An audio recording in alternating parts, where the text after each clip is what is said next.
Princess, you could never guess how happy I am to be here. Yeah, I bet you are. It's a good thing you don't bring your old man along on trips like these. Hey, wait a minute. Let's just leave my husband out of it. This love affair. This love affair. This love affair. Oh, my heart.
Hi, I'm Junior Giscombe, and you're watching The Real Soundcheck Podcast.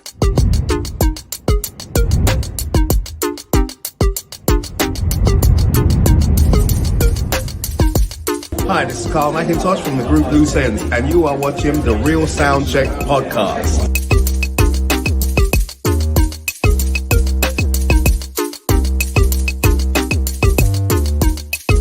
What's up, people? This is your boy Omar saying you're watching the Real Soundcheck Podcast.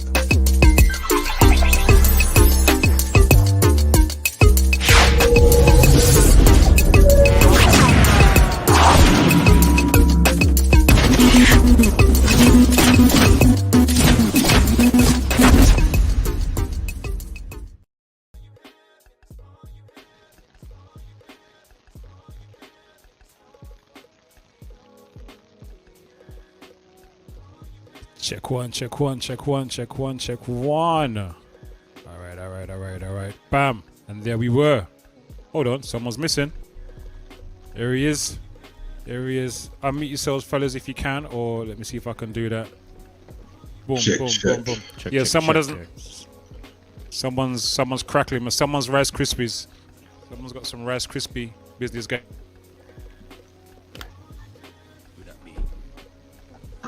Who didn't sound check on the Real Soundcheck? Innit? There we go. Mr. Knight. All right. Hey. We'll give you salute. a moment, sir. Innit? Yeah, give him a pause because he's dressed in his proper attire. Yeah, Absolutely. Man. Yes, sir. Yeah, man. Yes. We come. Yo. That's right. Y'all go ahead. Represent.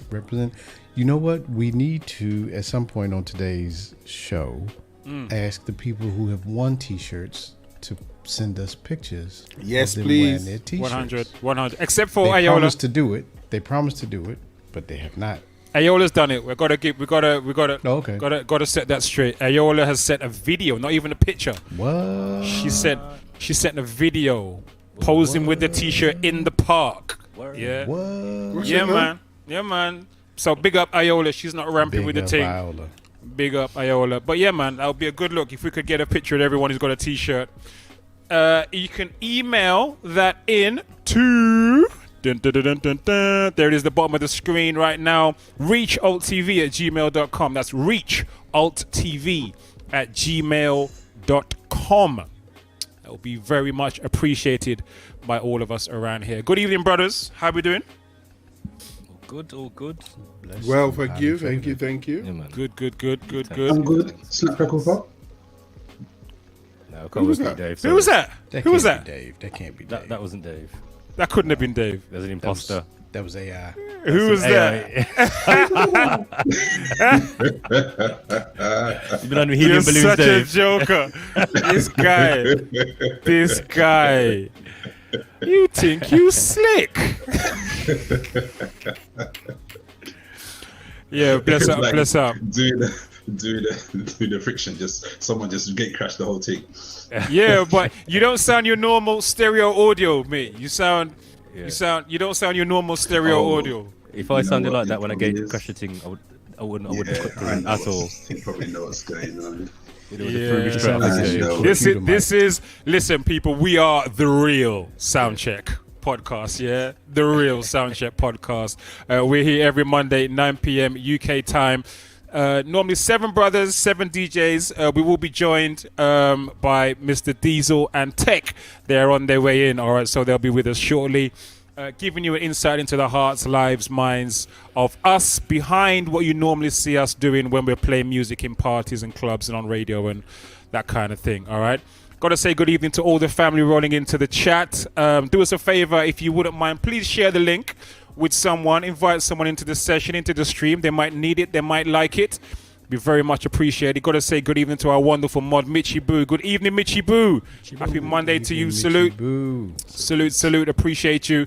Good evening, Miss Naturally J in the chat. Good evening, Miss Naturally J. Good evening, Jacqueline. Great to see. I need to stop doing that, calling out people's government names with their Twitch handle. I really need to stop doing that. I'm so sorry. I will do better. Good evening, Miss. Government name jar. Is there a government name jar that we had? Boy, I don't know. If there is one, then boy, I broke already. No one else but Crockers put money in it. I broke already. Good evening to Vinyl Sofa in the building. Good evening, Vinyl Sofa. Thank you once again for last weekend. I hope you saw the recognition on Instagram today. Good evening to Laney J. I know I'm going to get some joke this evening because Laney's in the building. Good evening, Laney J. Happy Monday to you. Good evening, brother G-Force Leroy. There. Salute. My brother. Salute. The one and only DJ Marvelous is in the building. DJ Marvelous. Cheese. Yes, Good evening, DJ Marvelous. Great to see you in here. How you mean? Wonderful.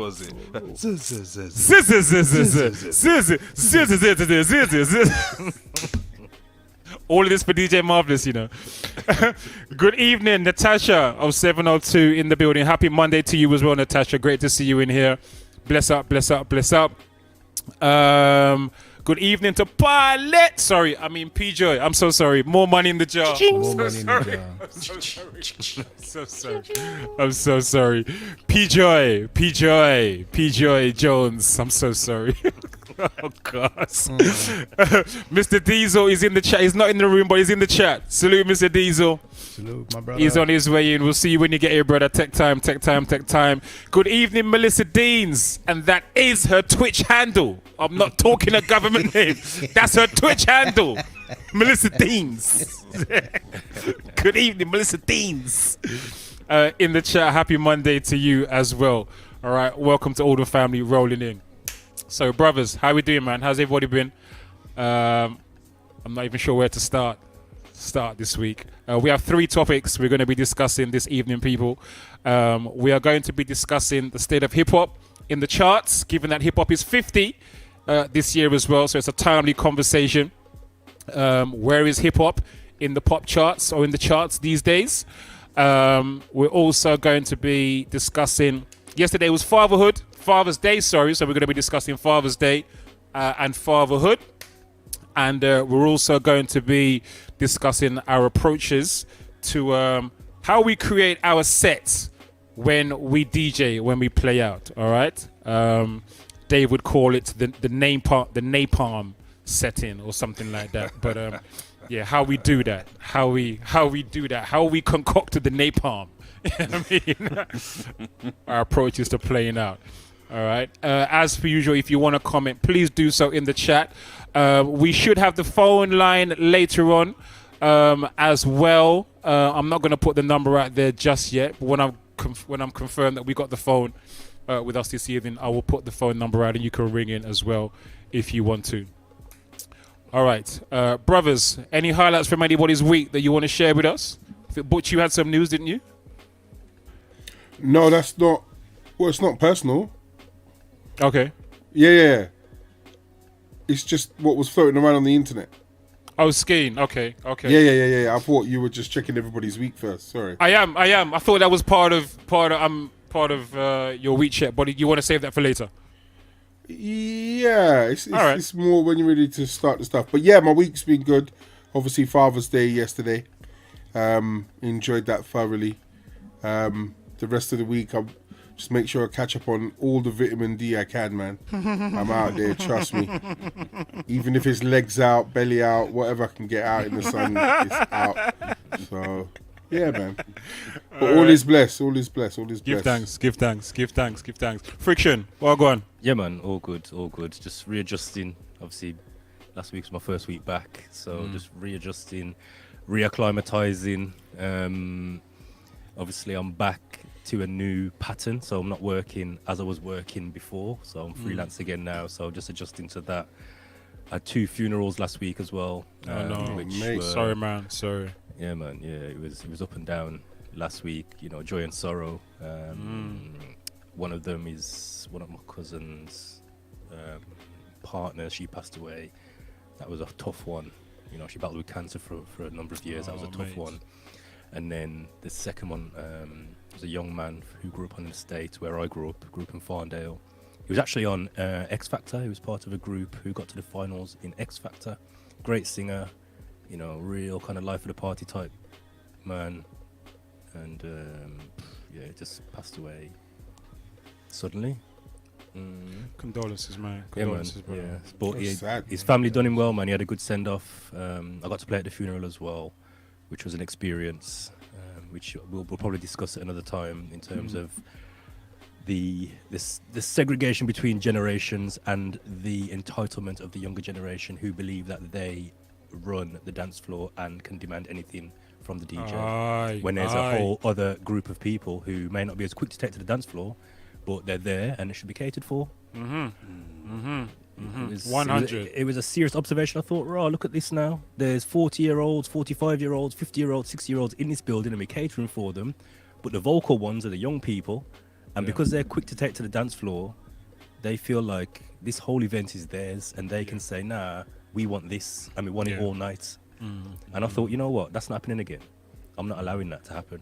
I'm going to make a statement to say, listen, your time's coming. And you're gonna have your time, but so is everyone else's time. Yeah, So, we had some of that. Grown folks and I had and Mr. Diesel. We had some of that last weekend at the Jerk Fest that we had. He was about to say the Dirt Fest. No, I did not say Dirt Fest. No, I was not gonna say Dirt Fest. No That dirt sounds like was a future played. episode or a future event.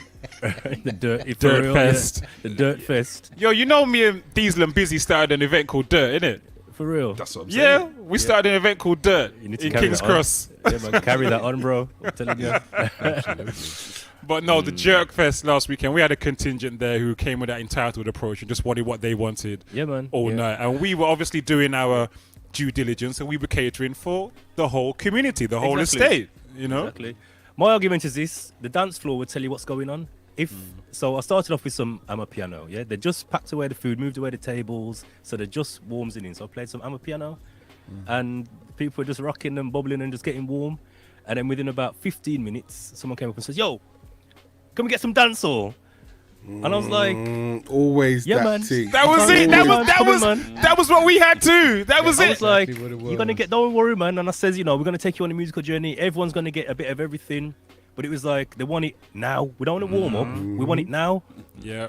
So then I played it for a little bit longer. I let the other DJ come in. He played some dancehall. So it was SCT Connection was there as well. And obviously, Okay. you know what I mean, Okay. they done Yeah, that. man. They done their thing. Yeah. Yeah. Catered for everyone on a dancehall, new, old, bit of everything. And then I never pushed it myself. They handed over to me. So I started playing some UK. I again assessed the crowd. I could see who was there, and I played some UK garage and a bit of old school drum and bass and jungle. Raving. People were raving. You get me? All the classics. And then again, the same young person. Can we just get some up to date music now? Come on, man. And I'm like, look at the dance floor. No one's complaining, you know. Look at the dance floor. And I just thought, you know what? Have your way, man. I just thought, you know, I'm not pushing up myself. If someone else wants to play, they can play. But yeah, man, I thought to myself, you know what? Another occasion, especially because it was a funeral as well. If it was another occasion, I would have made a statement and just said, you know, if you're not appreciating it or if you don't like it, just go and sit down. Your time's coming. Yeah. But Yeah. look at these people are partying. It's their loved one as well. They might not be 17, 18, 19, but they're having, you know, they want to celebrate life as well. So let them have their time. 100. Yeah, Mr. Diesel has put in the chat, why is it always dancehall? Always. And that was it for us as well. It was the dancehall contingent man. that were just not having Always. it. They just wanted it like Now. now.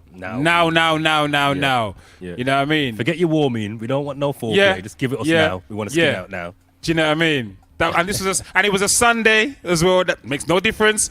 You're in the middle of an estate on a Sunday. Makes no difference. You don't live here. Makes no difference. I mean, one balling for it as well. Do you know what I mean? No Everyone else difference. is having a great time. But there's people dancing here already. Makes no difference.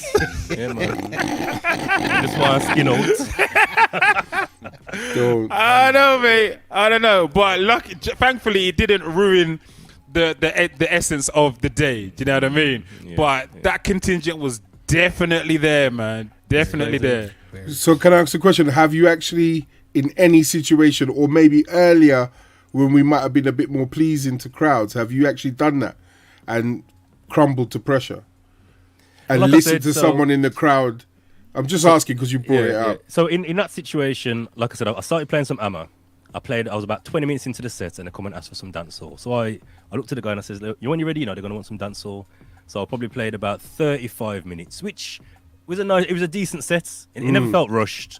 And I just handed over to my man, and he done his thing. He played again for probably about 35 minutes, and then I came back in with the UK garage, played all the usuals, switched into some jungle. So again, probably about 45 minutes or so. Man, fiction up here, jungle up here, Listen, again, like I said, I assessed the crowd, and also what I will say is I was given the green light because I asked them straight. I said, "Listen, what are we doing?" And they says, "Listen, my man was the life of the party. We want to party like how you would party." Right. From he said that, I says, "Okay, I've got the license in. I've got the license." Even like at the graveside, obviously there was weeping, there was mourning, etc. And then once they started filling up the grave, the eldest sister of the family turned around and says, "Where's the music?" And then the bigger uncle, he come with his Bluetooth speaker, put the music on, and all the family, I just seen them start rejoicing and just celebrating. I says, "Yeah, man, it's going to be a nice day today. It's going to be a nice day." Good. Good. Mm. Good. So, yeah, man. All right. So that was my week.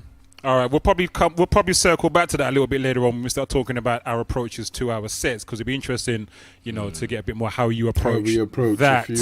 a funeral. So we might circle back to that a bit later on. Dave Knight, sir. Yes, man. I'm cool, man. Had a nice week. Maine. Yeah, man. Because of the plant. Man. Plantain. Tame. Listen, the other day I was discussing it. I say you cannot say it without smiling. You see, plantain. It's just natural, anyway. Had a nice week. Caught up on a couple films and that. What'd you watch? Extraction 2. Yes, I watched that. Brother. Yeah. Days. I think they got the same fight coordinator as Gangs of London. Or John Wick. Oh yeah, or John Wick, the same guy. Or what's it called? The Tower thing. Yeah, it's the Raid. The raid. Because the fight scene was continuous, and only certain people know how to do that and get that going. I swear that fight scene was off the chain. Extraction 2 had me. Again, when you watch it, just watch the camera. The camera work is phenomenal. Yeah. Yes. Phenomenal camera work. Yeah. One takes the car chase scene. Yeah, that was How dope. it's coming into the car, and then anyway, for anyone who hasn't seen it yet, What's it called? Extraction 2. Extraction 2, Netflix. Try There's watch one and Extraction two. 1 first. Yes, Okay. But yes. 2 is wicked. They actually outdone them, so it was good. They It was did. definitely good. 2 was bad. Great. I film. literally watched it this afternoon. What else did I watch? I caught The Flash. The Flash was nice as well. Is it? Okay. I enjoyed it. Okay. I thought, DC have kind of like reasserted themselves a bit more. Still, my mic is a bit loud. I'll talk a bit more into the mic. I shall bring it closer. There you go. Hello. Yes, so He's gonna start beatboxing in a minute. Look at him. That's what it looked like. Oh my god! Oh my god! Excuse me, Dougie Fresh. 6 minutes. 6 minutes. Thank you, 6 Fred. minutes, Dave Knight. You're One on. of the first records I bought.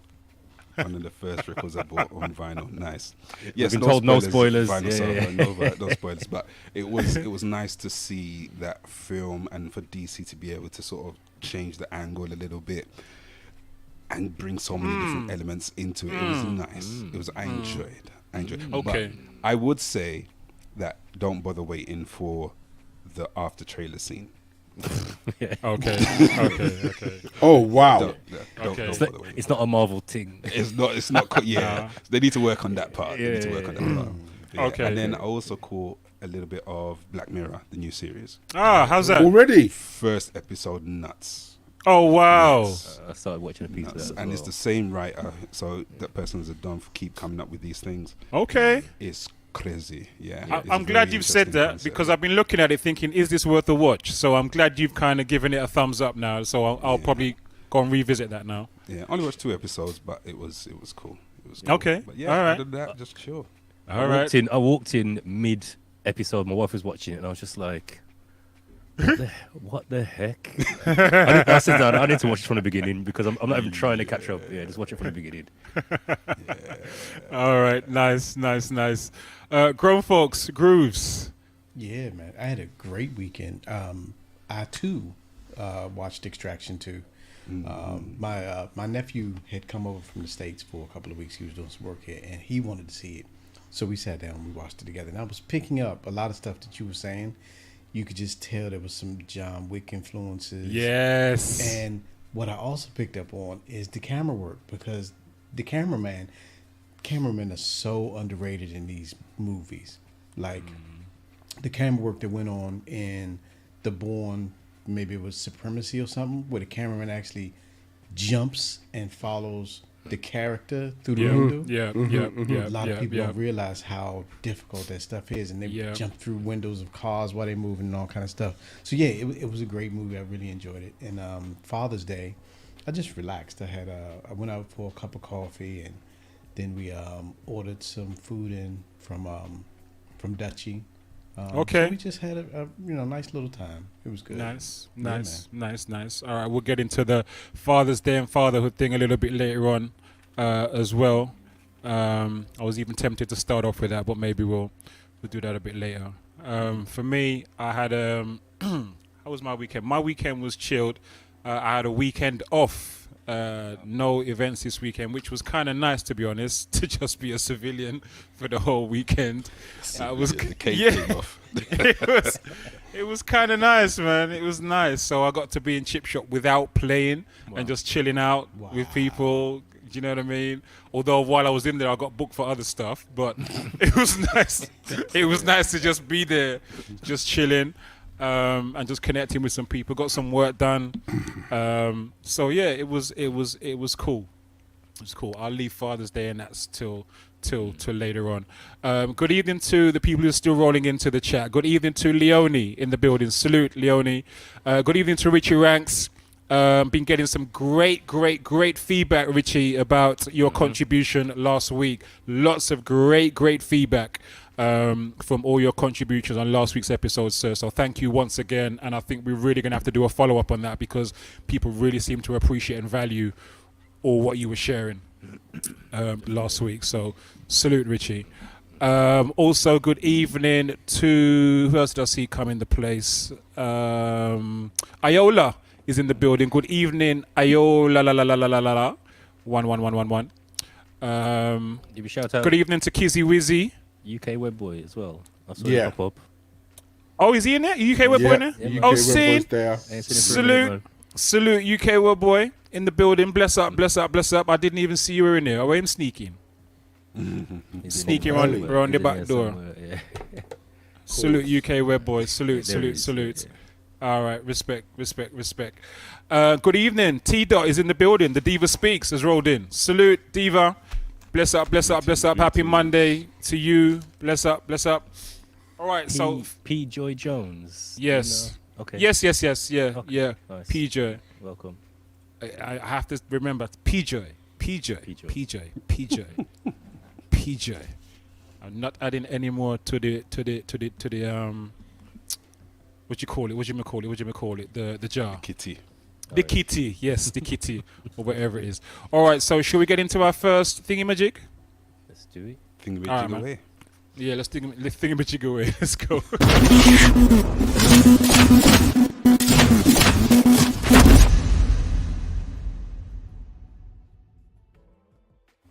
All right, people. So this was sent in to us from Ayola. Thank you very much, Ayola.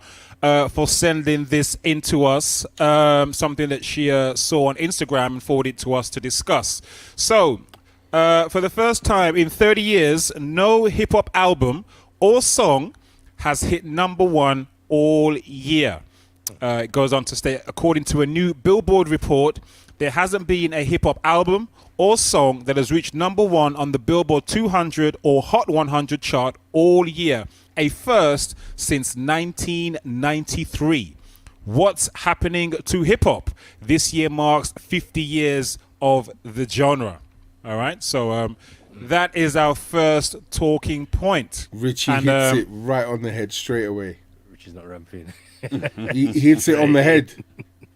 As you say, in the US, not in the UK. UK, because we've had Pot of Paper, we've had Nines, we've had a whole heap of albums that have dropped, landed, and smashed the charts. So I just think it's a US thing. To be fair, I'm gonna be honest. UK Web Boy says budget has something to do with it.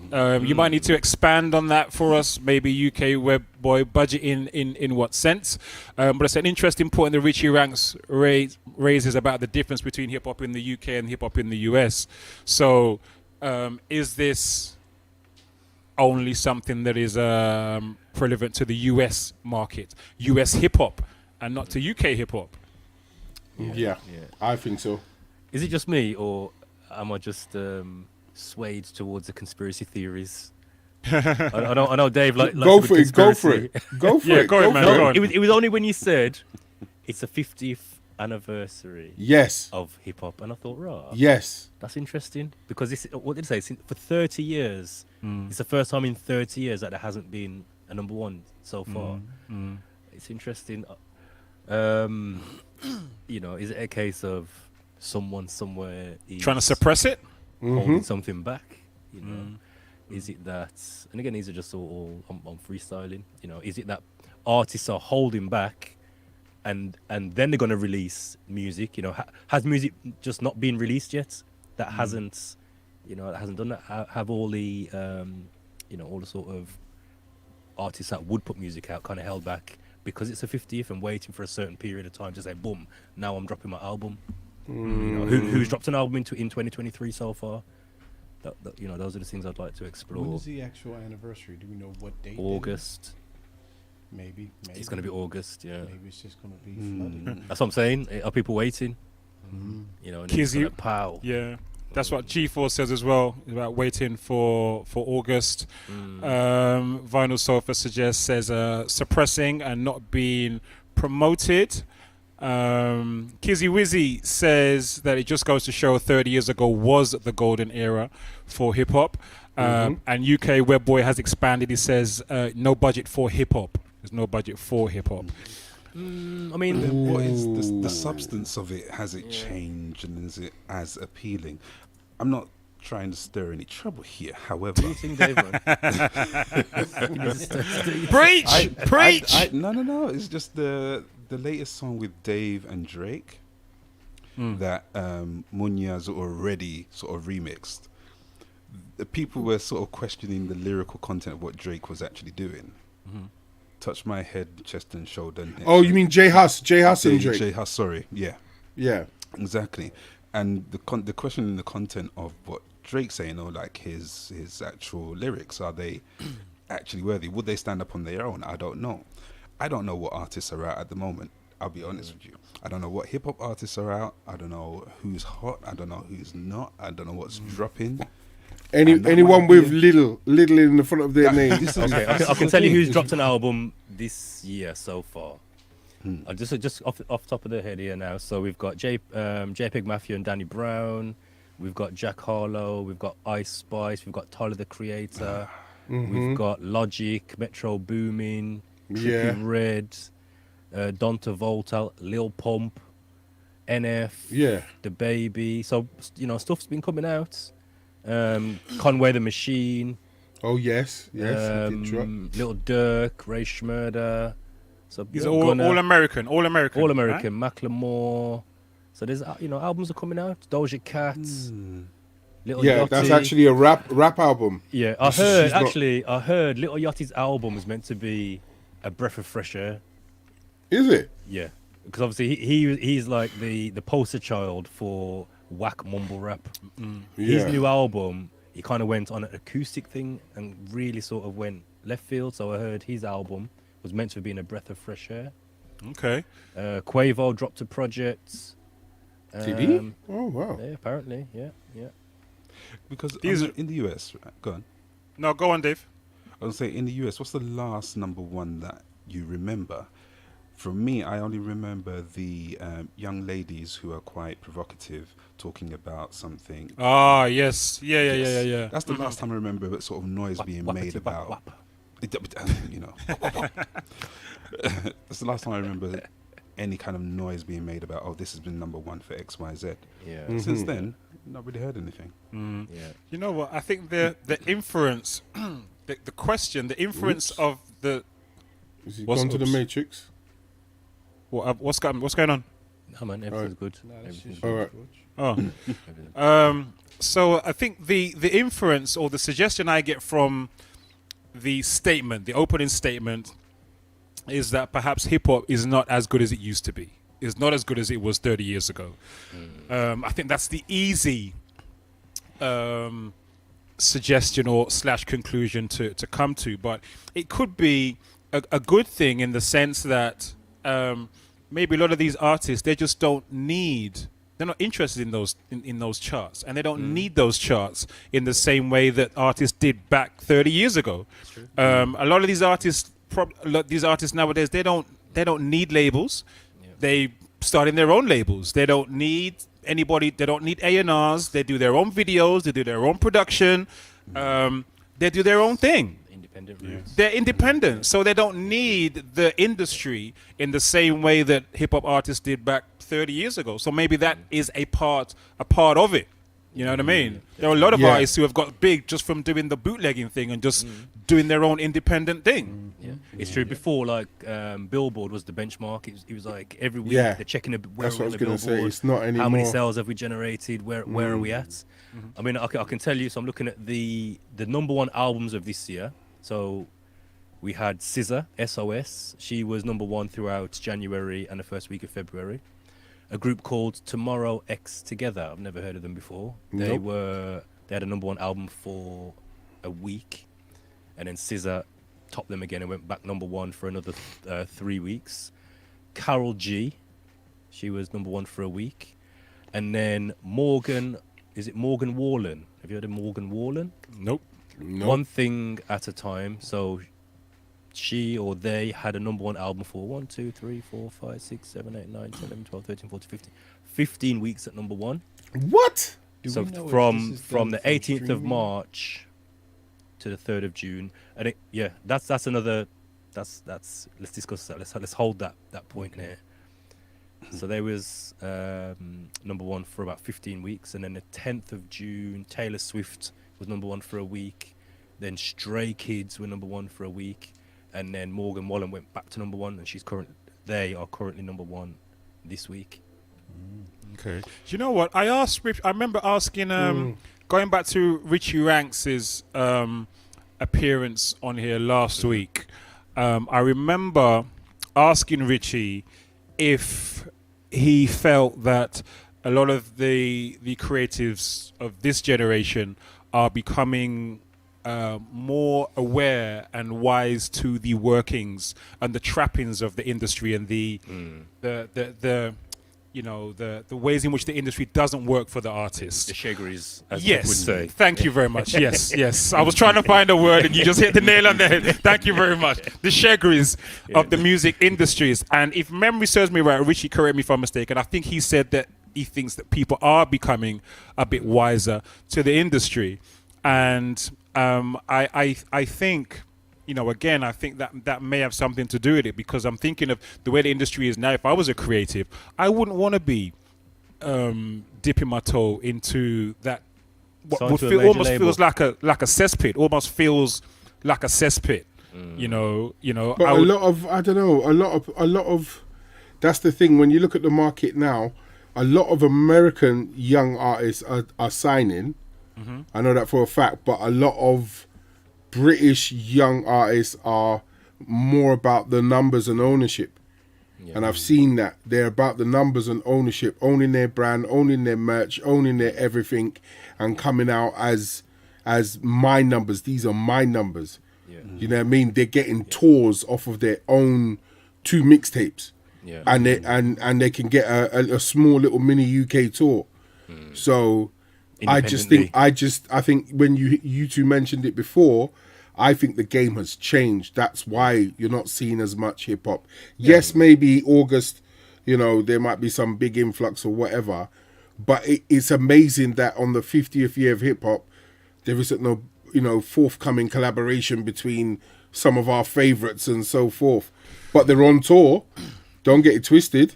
Absolutely. And that's the other thing that I've clocked.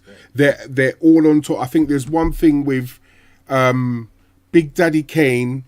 Oh man, just name some rappers. Old school. They're all. Wu-Tang was here. We were talking last week about all of us doing Wu-Tang and Nas. And I think that's what it is. I think everyone's out making that dunga. They ain't got no studio time. Maybe at the end of the year they might do something, but they're out doing the live thing and being in people's faces. Not only that, well. The older ones, the golden ones. Not only that, I also have to add that we talked about films earlier on. I watched the latest Transformers film over the weekend. Yes, soundtrack. Great soundtrack. Mate, Dave, what? Do you know what? The soundtrack to that latest Transformers film is like the old school hip hop rave train on Wednesday night. Yeah. You had everybody in there. You had Black Sheep. You had Wu-Tang. You had Diggable Planets. You had A Tribe Called Quest. You had Notorious B.I.G. Everybody was in there. The whole film is like 90s and 2000s hip hop. The whole film. It's a great. I mean, the film was nice as well. It's decent, better than I thought it would be. But the soundtrack, I was like, in the cinema. I was like,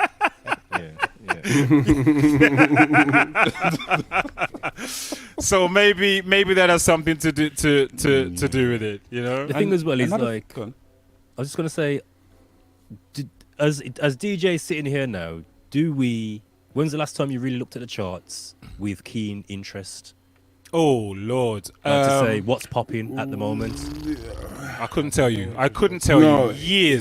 Years since I've done that. I'm talking Top of the Pops days. Yeah, you know what I years. mean? When you was younger, you'd watch Top of the Pops to see what was popping, because that was the only place where you'd really be able to see what's out and be able to maybe catch a glimpse of a performance or a video or something. But then, access to music has changed and the way we consume music has changed. And to me, I'm like, I don't really care. Like the Billboard. Yeah, since coming off of local community radio. Yeah, man. We've got options now. That's it. Since coming off of local community radio, I haven't looked at the charts like that. Whereas I have been interested in playlists more than charts, if that makes sense. Do you get what I'm saying? So I might follow one or two playlists on Spotify, on SoundCloud and so forth. But charts, no. And that might lead into, once before you jump in, Dave or grown folks, whoever that was, it just that you saying that, Butch, kind of leads back into the point I was making earlier on about we don't really business with the charts anymore. We don't need or business about the charts like we used to. Yeah. You know what I mean? No. Sorry, was it grown folks? Was that you or sorry. The game has changed so much. I was listening to Spotify on Saturday, and it's just too much to consume, and everybody sounds alike. Everybody sounds like they were like within 2 hours of me listening, there were at least 15 artists that I had never heard of, and every one of them sounded like each other. Wow. In what genre were you chilling out to? Soul, R&B? It was like soul pop stuff. Like it was the Snow Allegra crowd. Okay. Oh, okay. So it was like a mixed bag, but in that vein. All of them were in that vein and sounded like each other. Yeah, because that's another aspect that I was kind of thinking about in terms of creativity.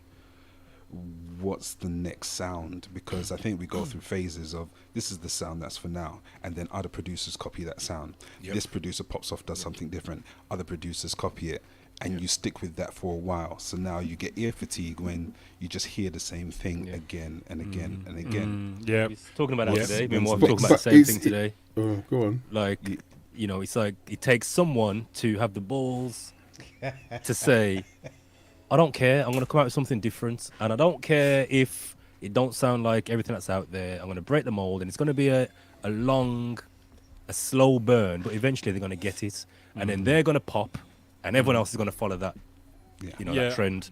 I remember Jazzy Jeff making a similar point. He was saying that the same point about this just kind of mass marketing and just mass production of a similar sound, and people just being afraid to be different.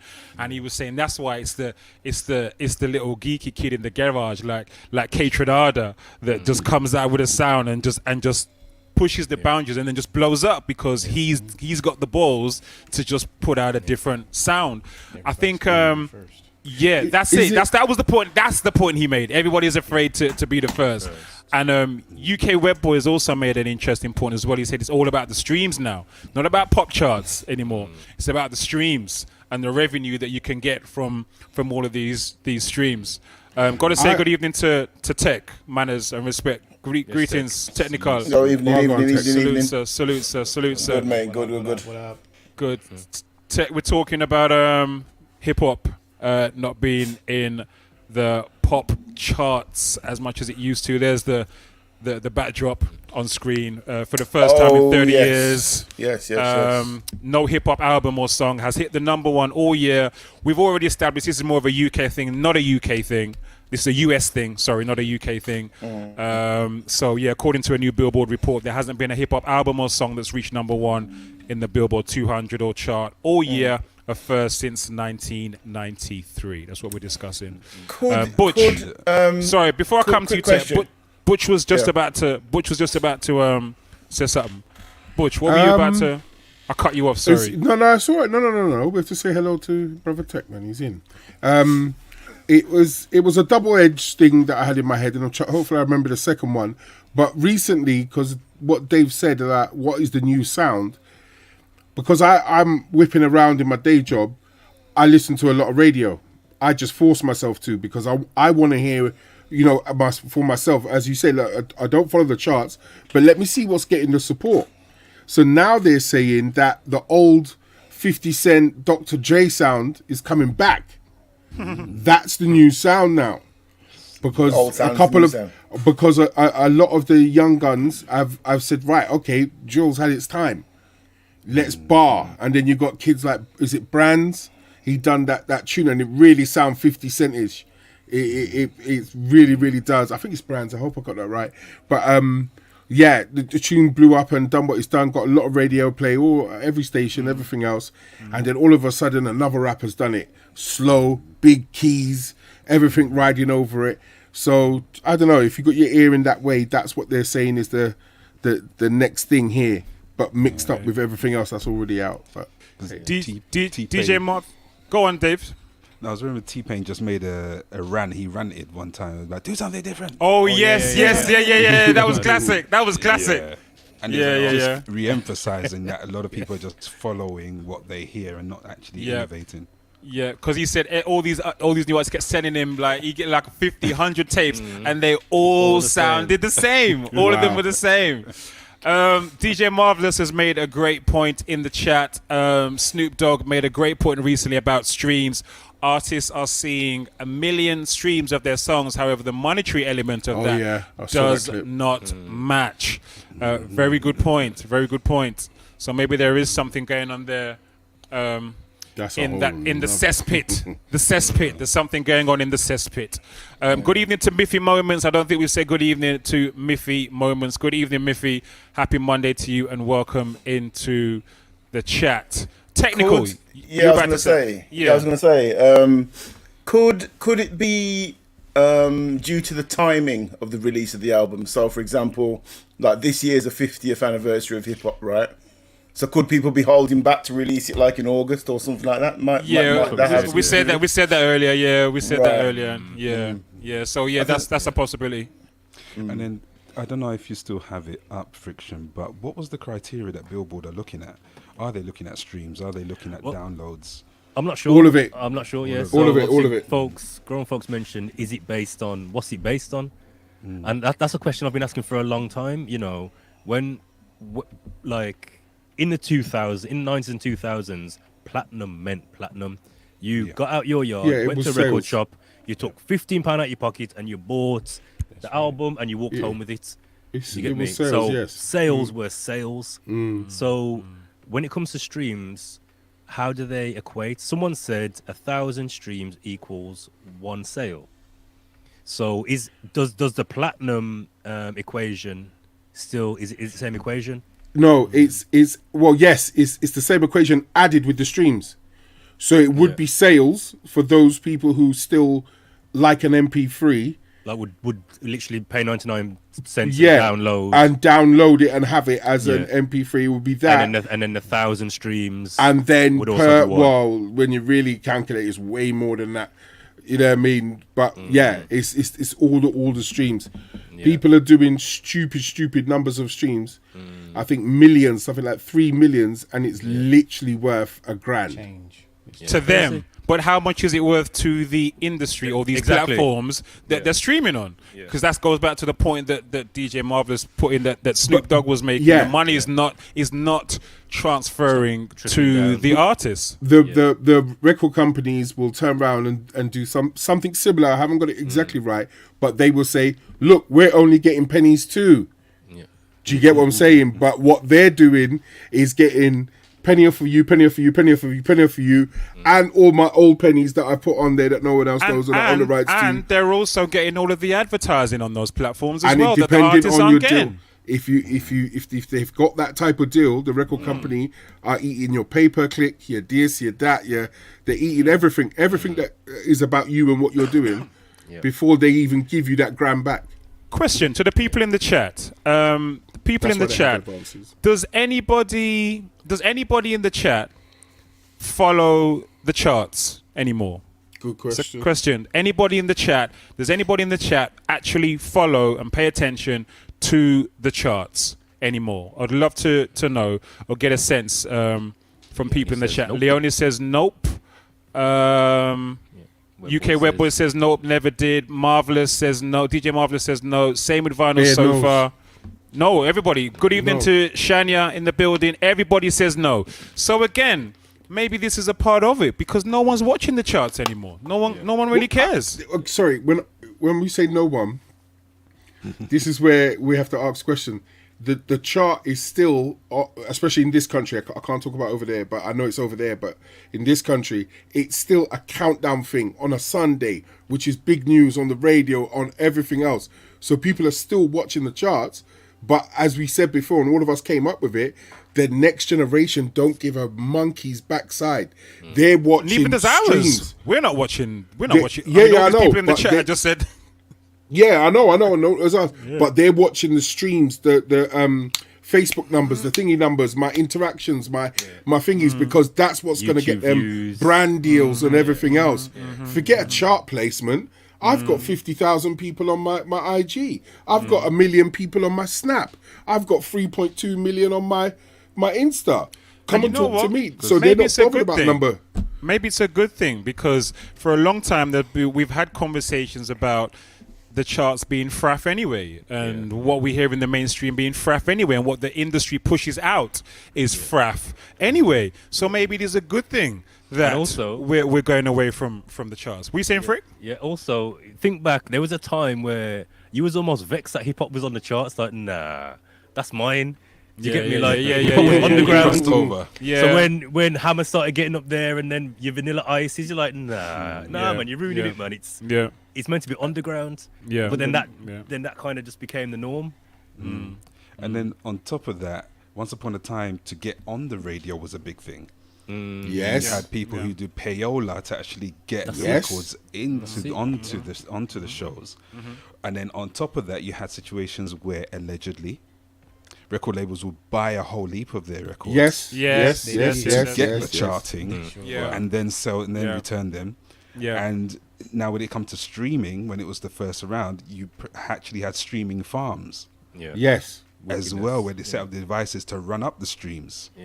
In order to chart as well. So very that grieves me, that does, when artists they'll post on Instagram and say, yo, go run up the thing, and it's like, hold on, if your song's good, it's gonna run up itself. Like, I'm gonna listen to it.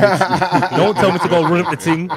Yo, just drop my new single on YouTube, my new video on YouTube, or my singles on Spotify. Go run up the thing. Like, I've seen some I'm not a streaming farm. I've seen some mad angry rapper videos, man.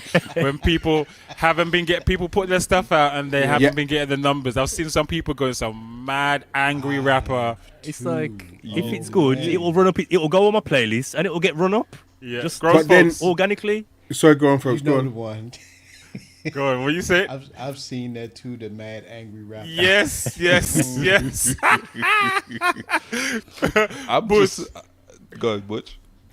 Yeah, I've even seen it was literally just flying through one of the shorts or streams or reels. I can't remember where it was, and a rapper's talking to another rapper, and he's gone, "Yeah, bruv, what are you talking about? I'm not bothered about anything else or all of this. I've got 5 phones at home requesting my song and streaming rare. I get about 200 quid a week just off of the phones in my yard." So he's got phones that are streaming his Constantly thing. Looping his thing and whatever. But then when the payment comes out, it's a quick 30 here, 40 here, 50 or whatever. Because he's got it on not the mainstream sites, the smaller independent music sites which pay per play. So then he's getting that as a check at the end of the month. You know, like how we would do our thing on Twitch and then get... But yeah, it's the same thing. It could be. It could also be. I mean, I think it's 10 o'clock, so we're going to need to wrap this up because we've got 2 other conversations to get through in the next hour. Just a couple of comments that have just come in. You hardly get to see these artists perform live on TV. We had Dance Energy, Jules Holland, etc. That was also a huge influence as to whether or not you would actually go and buy the vinyl. Thank you, Kizzy Wizzy. And UK Webboy says, this man's get lock up for stream bots. Rapper makes 70,000 K with Spotify bots. Music industry exposed. Chad Focus. Yeah, this is what I'm saying. It's out there. People are doing that. Can I just make a quick point about what's his name? Oh, Tory Lanez, who took the approach of selling his album as an NFT for $1. And he made $1 million in like 30 seconds. Wow. Yes, he did. So that wouldn't have charted anywhere. No, it wouldn't have. But I'm sure he's not lost any sleep.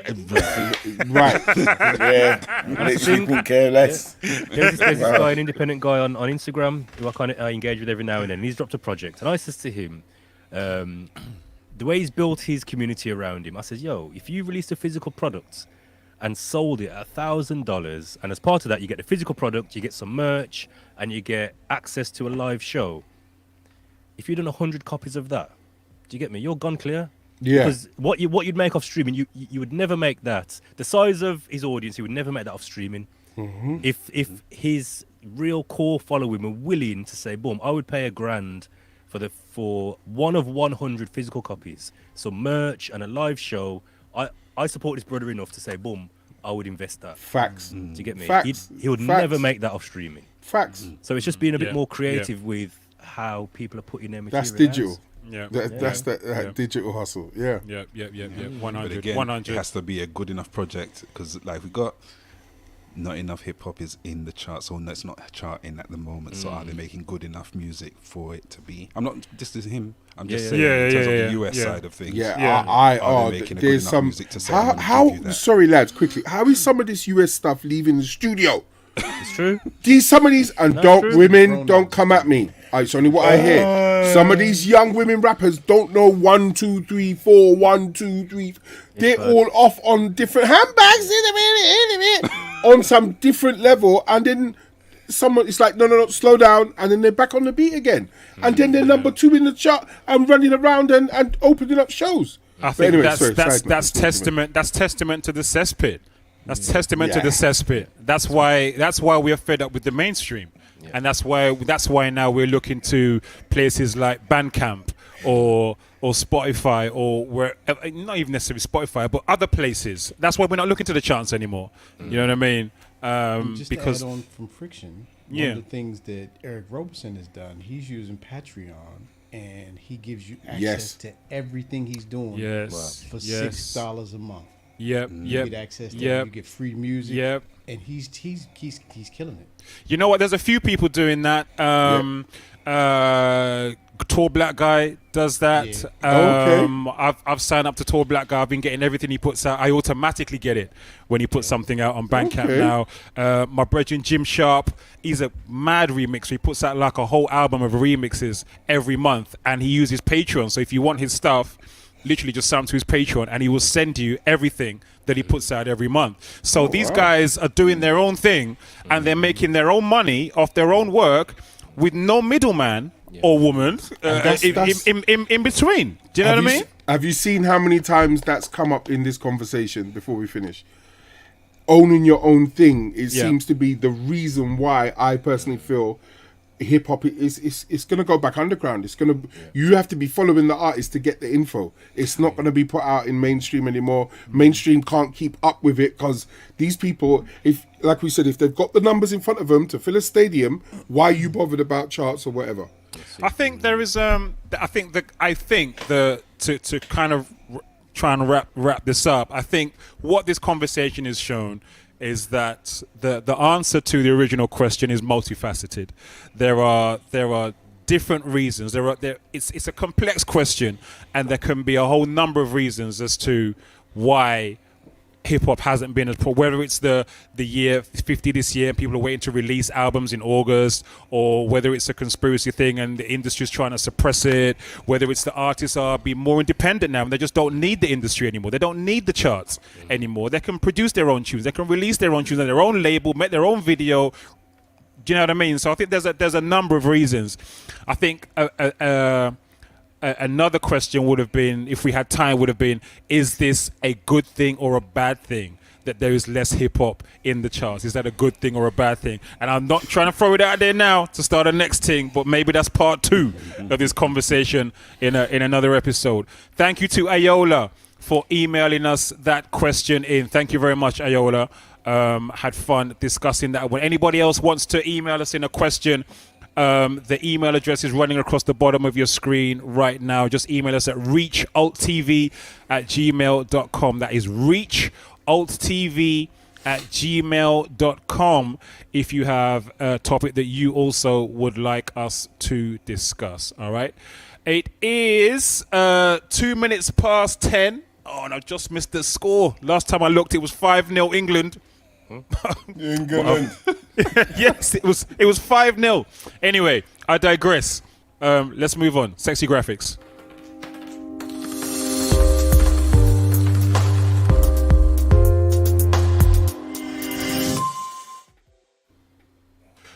Right. Yesterday was Father's Day. And salute to all the fathers on screen. Salute to the fathers in the chat. Salute to the fathers who are watching this, who don't have an account to chat with us. Salute to the fathers watching this on replay. Big up all the fathers everywhere. Yeah,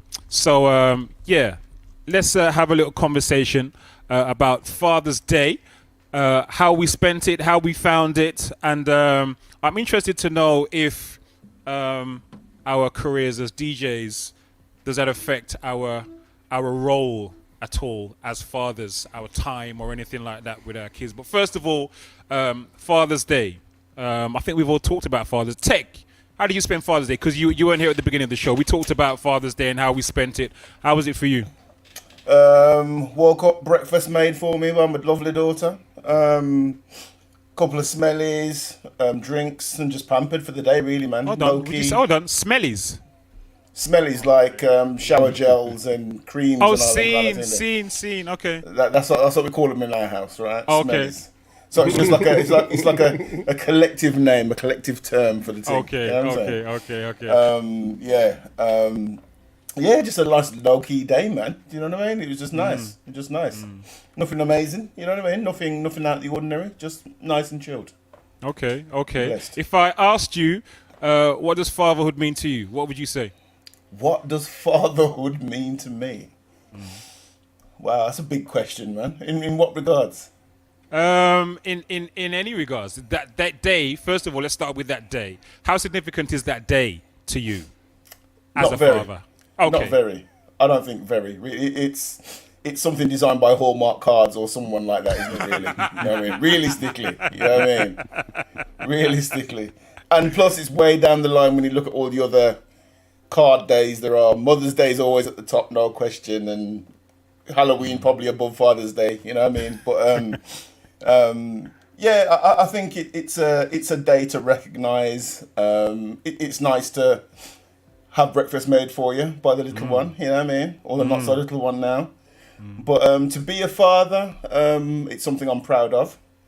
It's something that's challenging, it's taxing, but it's gratifying, I would say.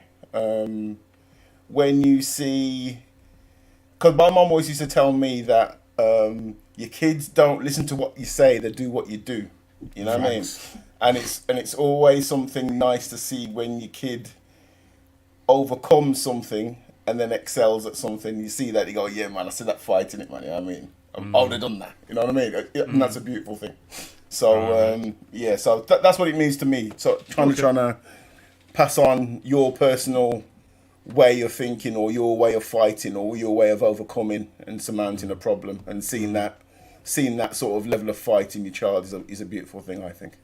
All right. Respect, sir.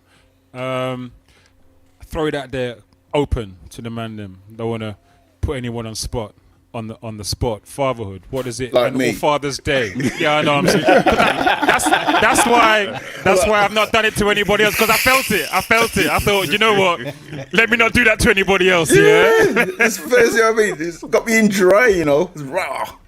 You know what I mean? So let me throw it out there generically, brothers. What does Father's Day mean to you, if anything? Does it hold any significance for you? Does Father's Day hold any significance for you, first of all?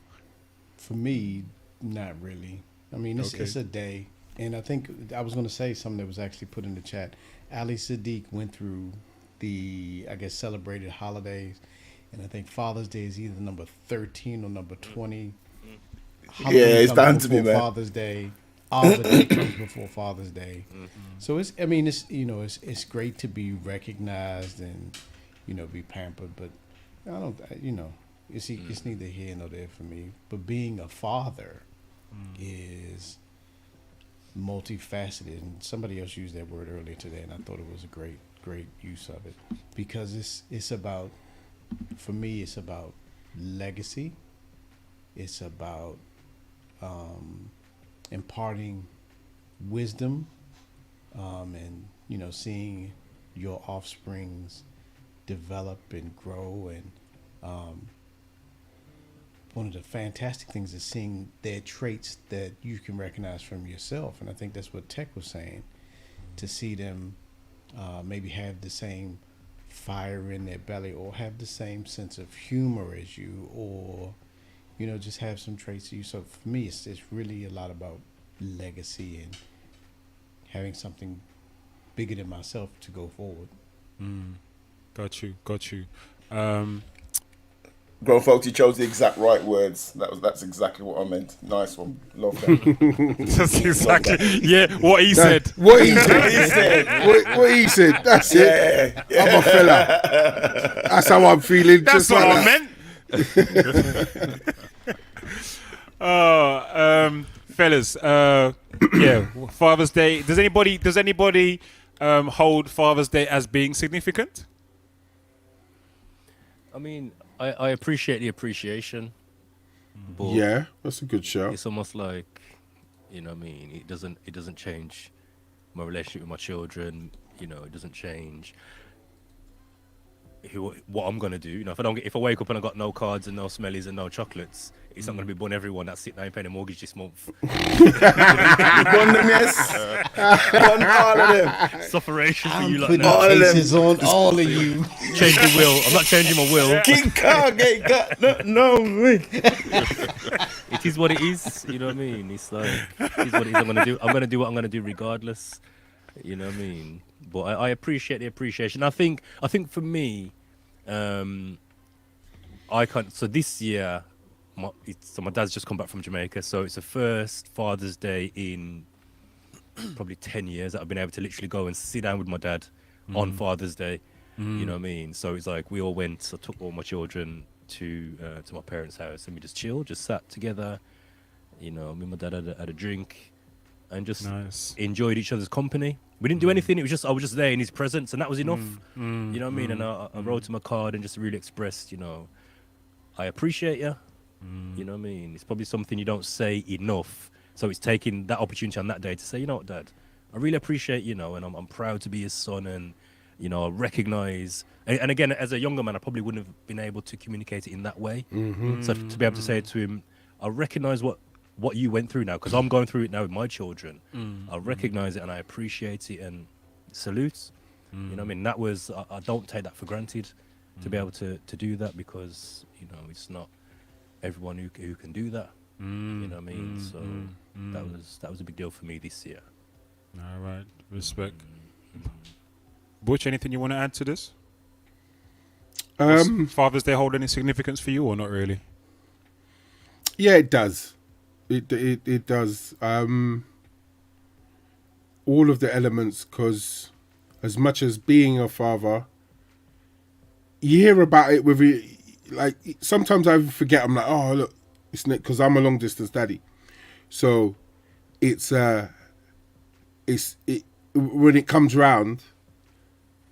And then obviously my little one comes and sees me and she's with me. It's just me and her. That's it. Yeah, that's it. I don't care about the world, don't care about the phone, don't care about nothing. So then all of those things that everyone else has said, seeing her having the same sense of humor, doing what we're doing, domestically, fun, going out, and just interactions, and yeah, everything's how can I say, creating another memory to hold on to. And yeah, does the day actually, the commerciality of the day, no, but the essence of the day, yes. Because at the end of the day, you know, just like how things are and whatever, you might not remember throughout the whole year and everything else, but if you make an effort on that one day, I'm not going to walk away from it.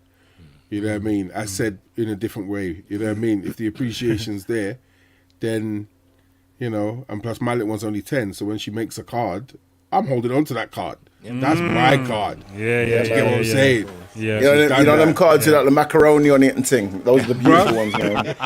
I've got one that she's made for when she was 3 years man. old. Oh, wow. She made eyes. Yeah, man. and I held on to it. I'm not getting rid of it. That's it, mate.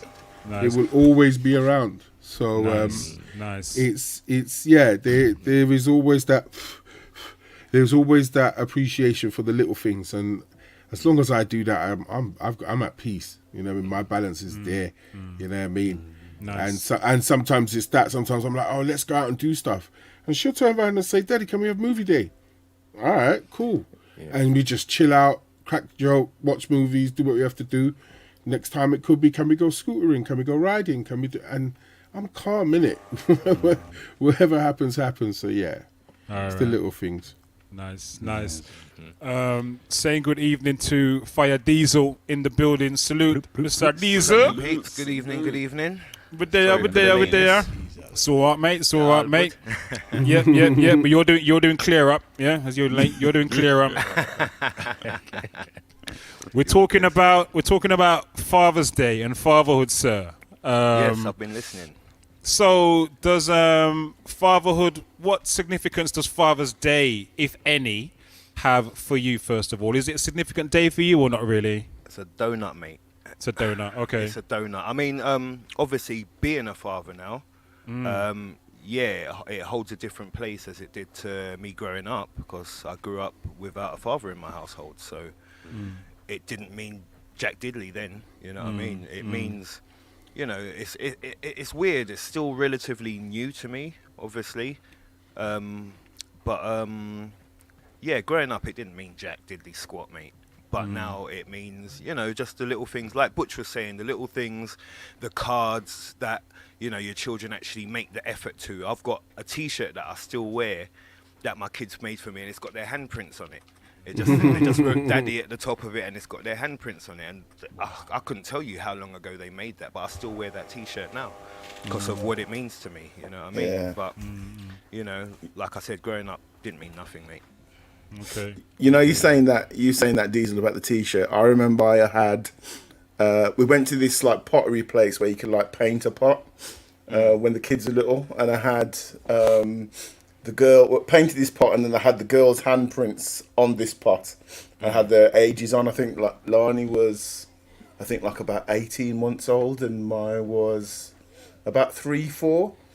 And then I had that bowl was like my cereal bowl. I had it every day. Use it, cereal, soup, everything was in that bowl. You know what I mean? Use that. That was my bowl, man.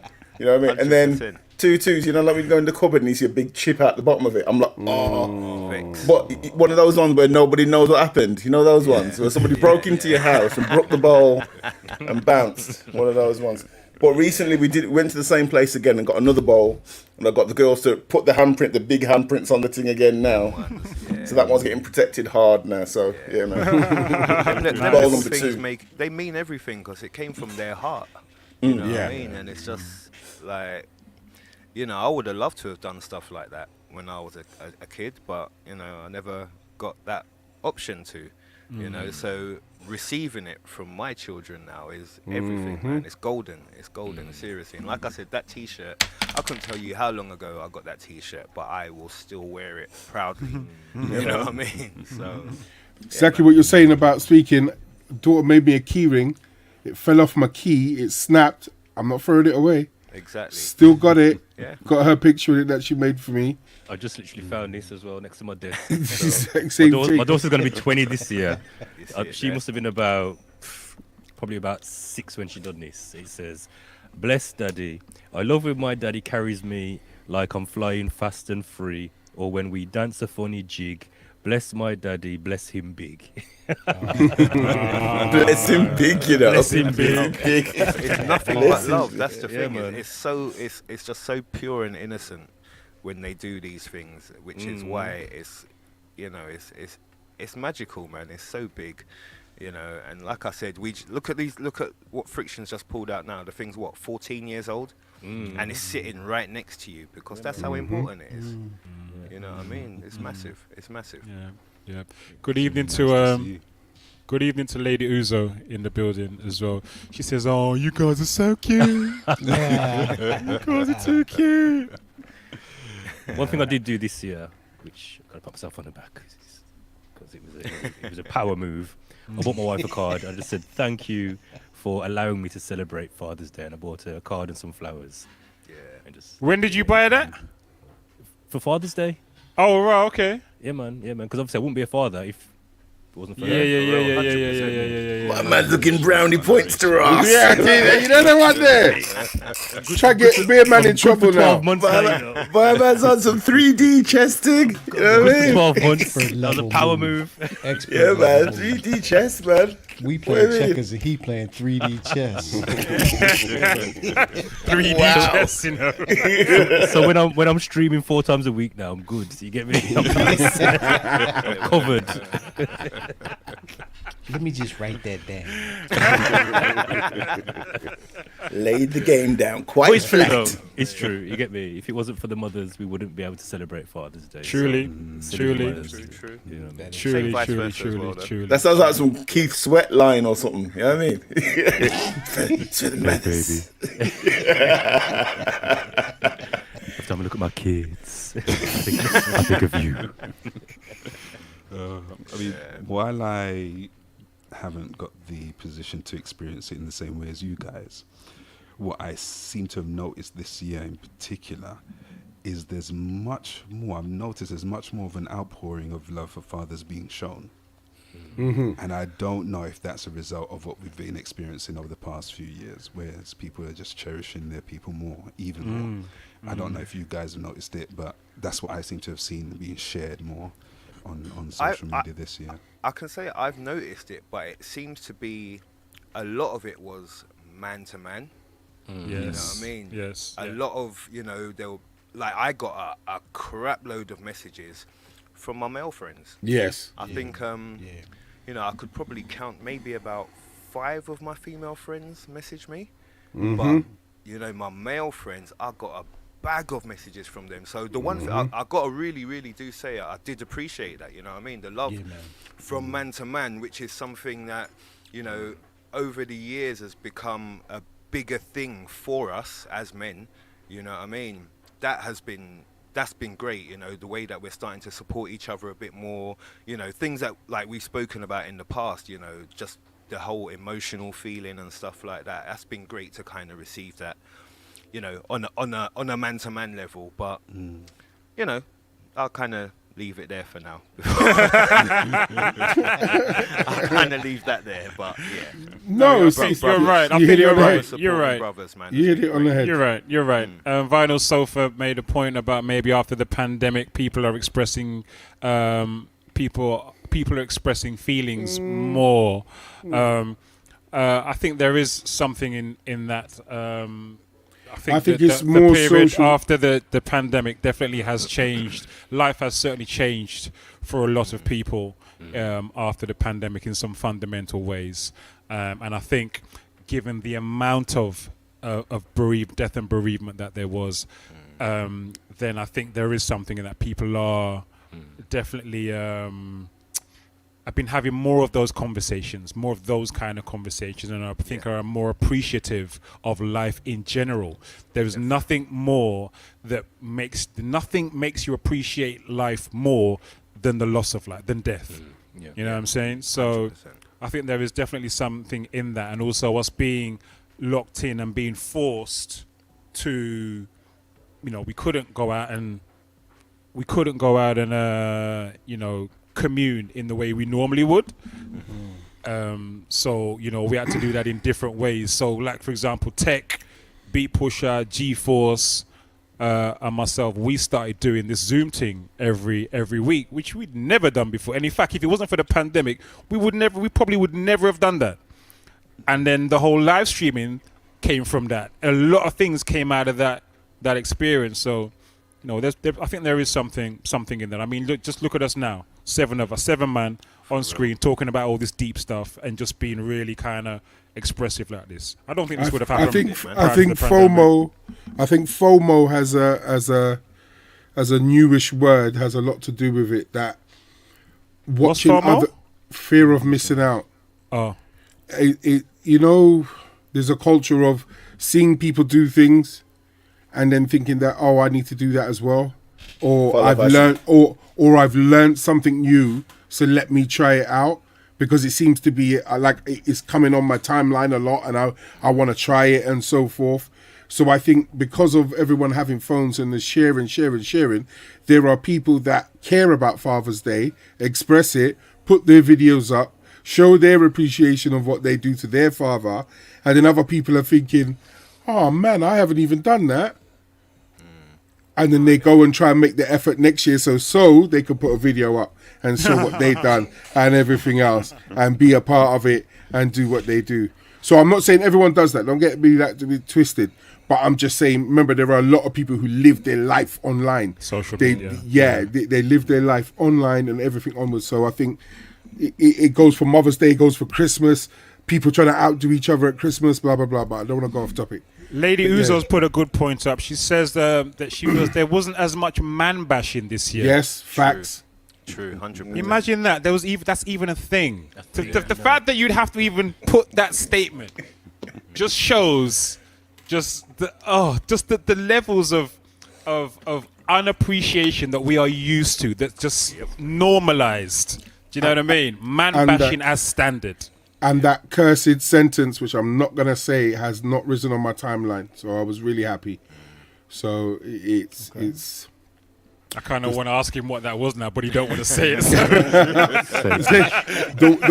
the one about mothers being fathers. That got beat down. And I'm glad I never saw it once for the day. So I'm so happy. I didn't see it. For me, that's I'm just glad we've got to a point where we can appreciate each other and not be too shy to actually vocalize it. You know what I mean? Because it's been a while, since us as men have like really appreciated each other, been able to drop the ego, if that's what you want to call it, and appreciate you as my brother. You know what I mean? And that's how it should be. It's how it should be, but it's generally you're right. It's how it should be, and I'm the fact that we are doing this bodes well for the next generation, because as somebody said, I think it was, I can't remember who it was that said, children will do as not what you say, but what you do. You know what I mean? So the fact that Sorry, Tex. So the fact that we are here doing this, I think bodes well for the next generation. We are setting an example that we can talk like this and just be real.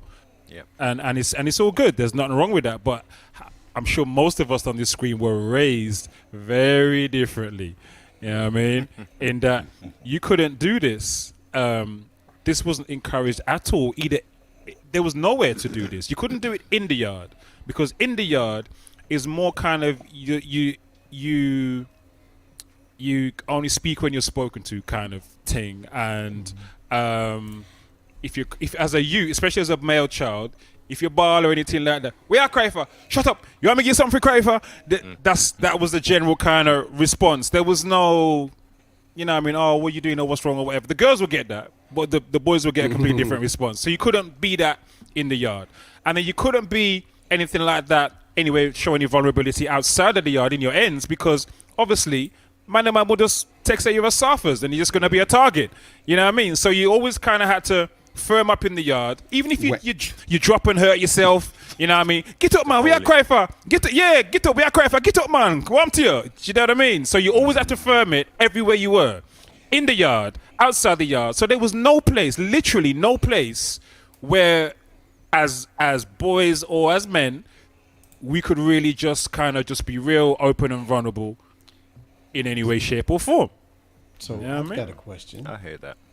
When do you guys remember when you, for lack of a better term, gained more emotional intelligence and you felt comfortable with expressing how you felt? Do you know, can you remember when that change started? I can. I can.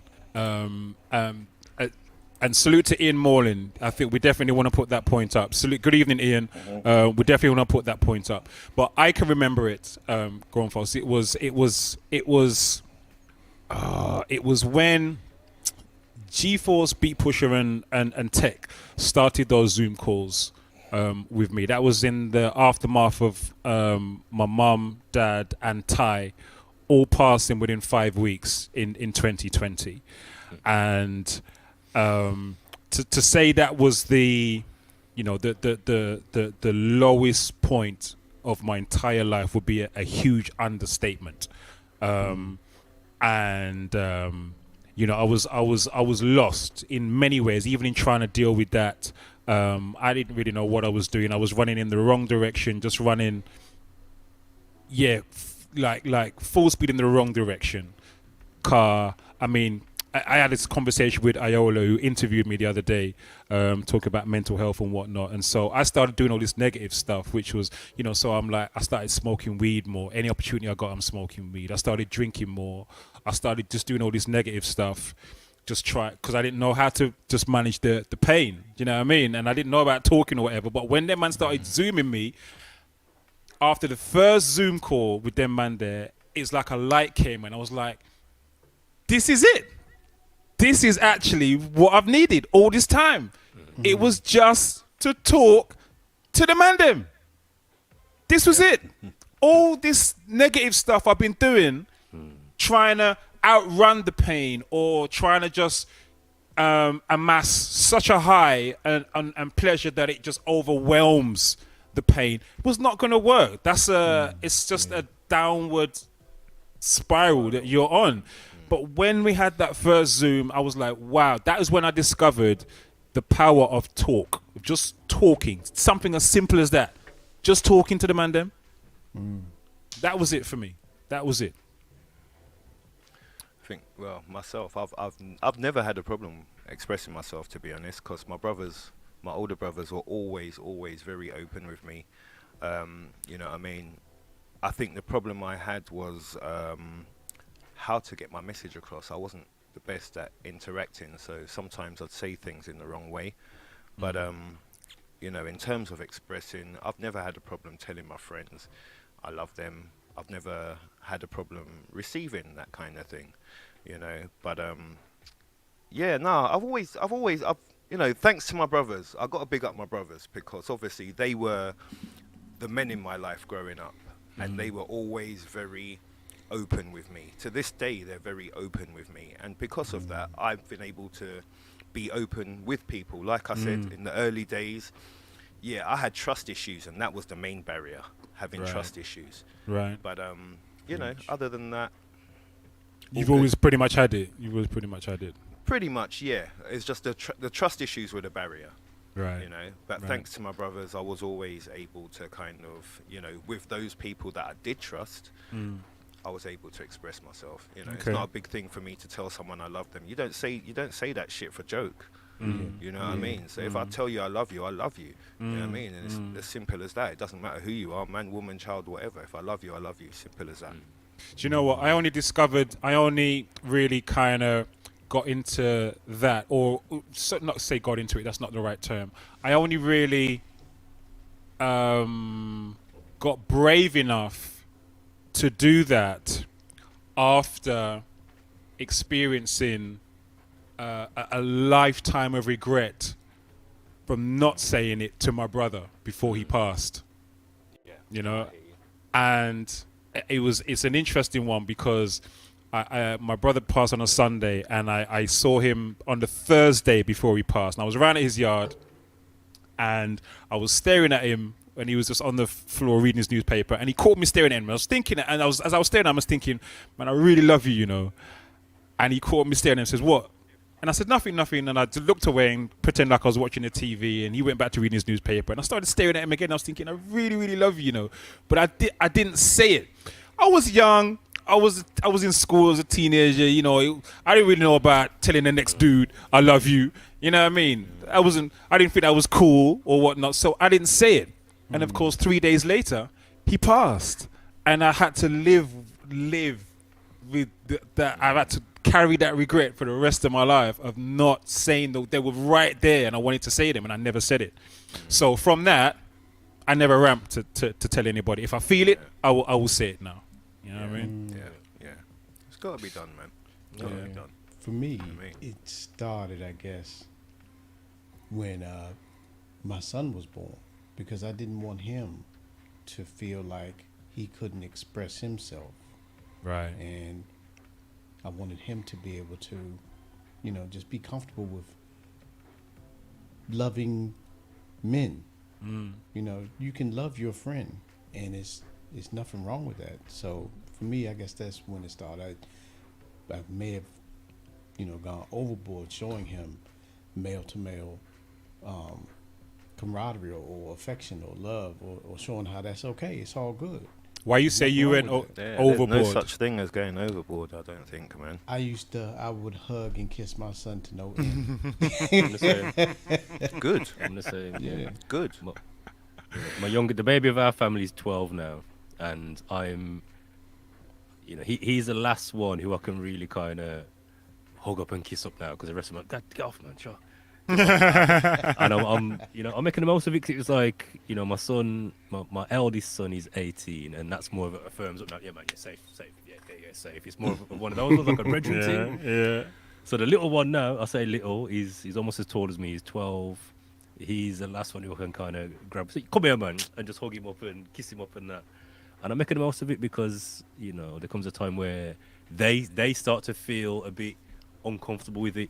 But again, similar to folks, I'm like, listen, my sons have seen me cry, even recently, when my mother-in-law passed away, and, when there's times, when it's got to be done, it's got to be done. And I don't hide it from my children. No. The first time I saw my dad cry was at his dad's funeral. And I remember turning and I looked at him, and, in your eyes, your dad is this big, strong man. And I looked at him and he was just there weeping in his hands. And I thought, rah. And that's when I broke. I was fine at the funeral to a point, and then when I seen that just broke me. And that was a very significant time in my life. I remember seeing my dad cry for the first time. It was like, rah. Okay. Do you know what, Frick? You saying that reminds me of someone who shared something similar on a group I used to co-facilitate a group for black men who were going through bereavement. This is obviously after I'd kind of dealt with them more down the road of processing my own. And one of the guys said one day, he said he'd never saw his dad cry. He'd never cried because he'd never saw his dad cry. And he said the day that he saw his dad cry, he said he felt that his dad was now, the act of his dad doing that, he felt that now gave him permission to be able to cry. And he said he broke down and started crying as well. So it's a similar thing, you know. I guess it's like something about us carrying on, whether it be traditional, the examples that were set for us. Remember, we said before in the earlier section how we do what our parents do and not what they tell us. You know, my dad was, Ian's put a similar point. Ian's probably talking about my dad too, because he said my old man can't do emotion. We've never been told that he loves us. We know he does. I make sure my kids know daily that they are loved, and I'm a massive hugger. That was my old man too. That was my dad too. He couldn't do that, and I used to try and force him to do that. So I used to, like, every time I see him, I would like hug him, and then I'd start just give him a kiss or whatever, and I'd tell him I love him. And I could tell the more I did it, I just made him uncomfortable because he wasn't built like that. So in the end, I had to stop doing it because I could tell the more I was doing it, as much as I really wanted that kind of connection with him, I could just tell the more I was doing, I was just making him more and more uncomfortable, man. So I just had to allow it. It's like, later, Dad. Later. Ian made another... Sorry, Dave. I don't want to miss. Ian made a really big point earlier on, and I don't want it to get lost in the chat.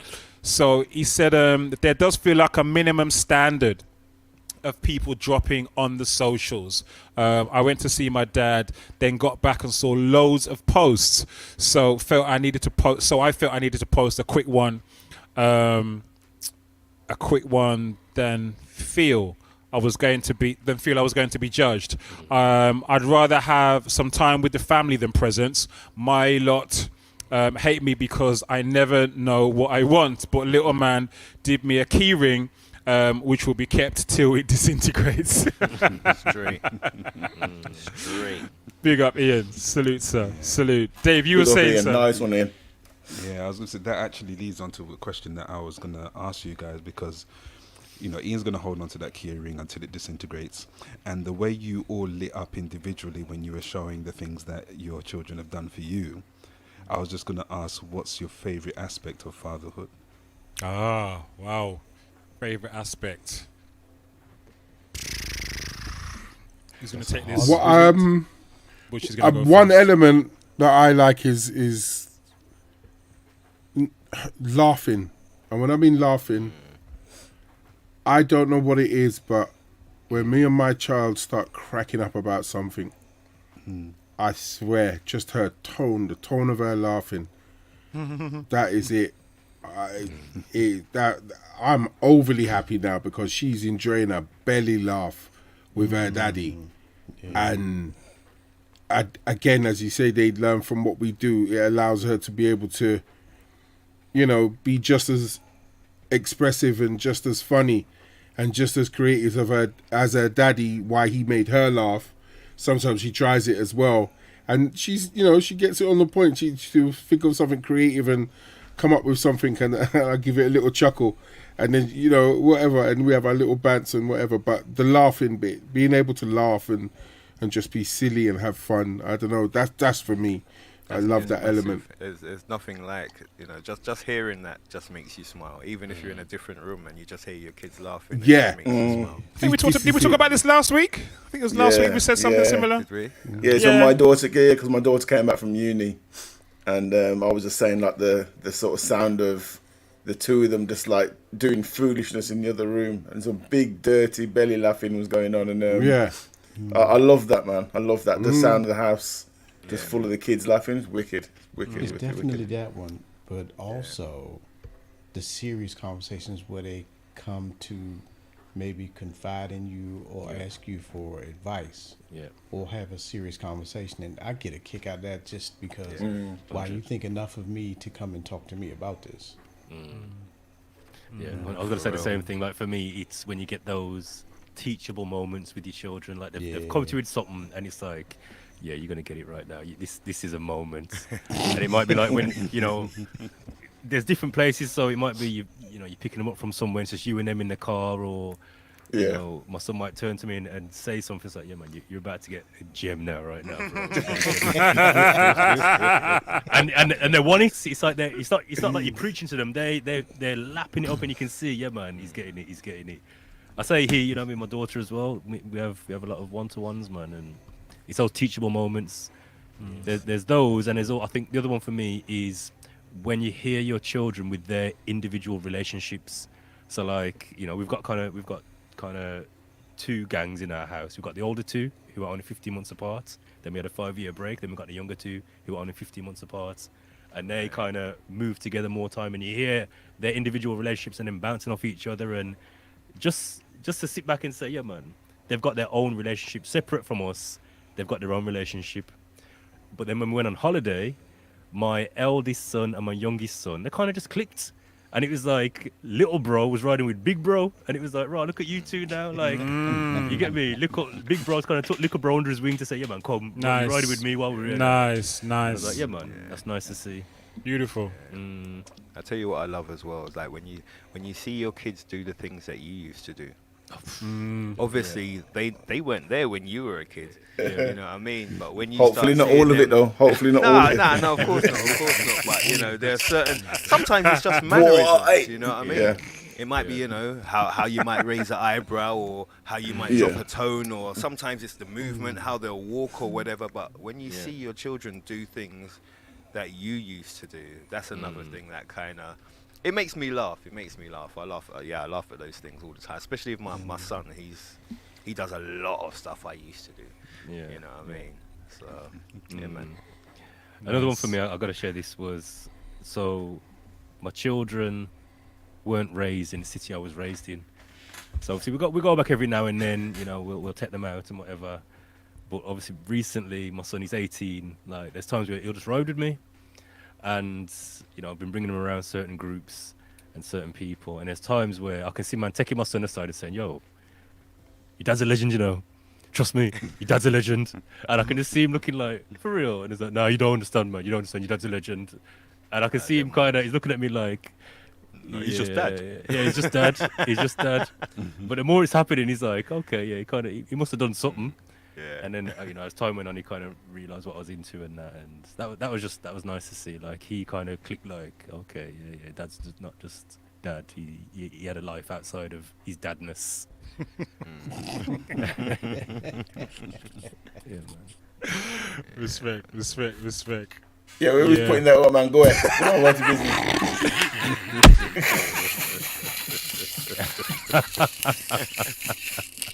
Go on, what's business? Can't take it nowhere.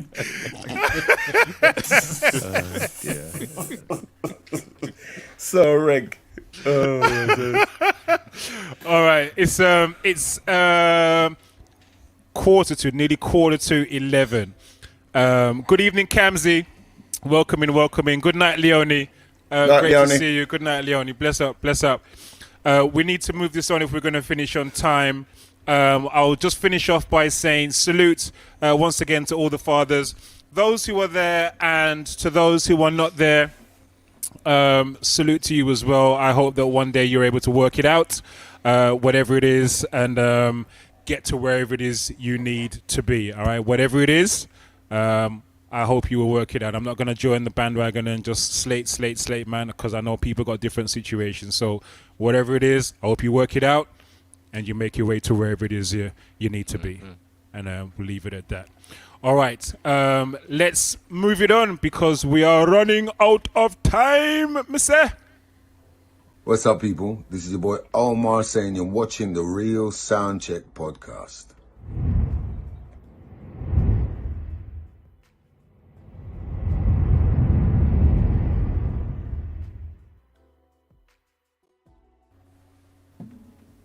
Boom. So for the final section, I think, Butch, do you want to lead on this one? Because I think this was your idea, wasn't it, about how we create the sets? Was this your idea? Well, before that, did you hear the Sussexes have been dropped by Spotify? Is it just me or is Butch going max headroom? Glitching a little. Yeah, Butch, you're glitching. You're glitching. Is that how glitch? Can you hear me?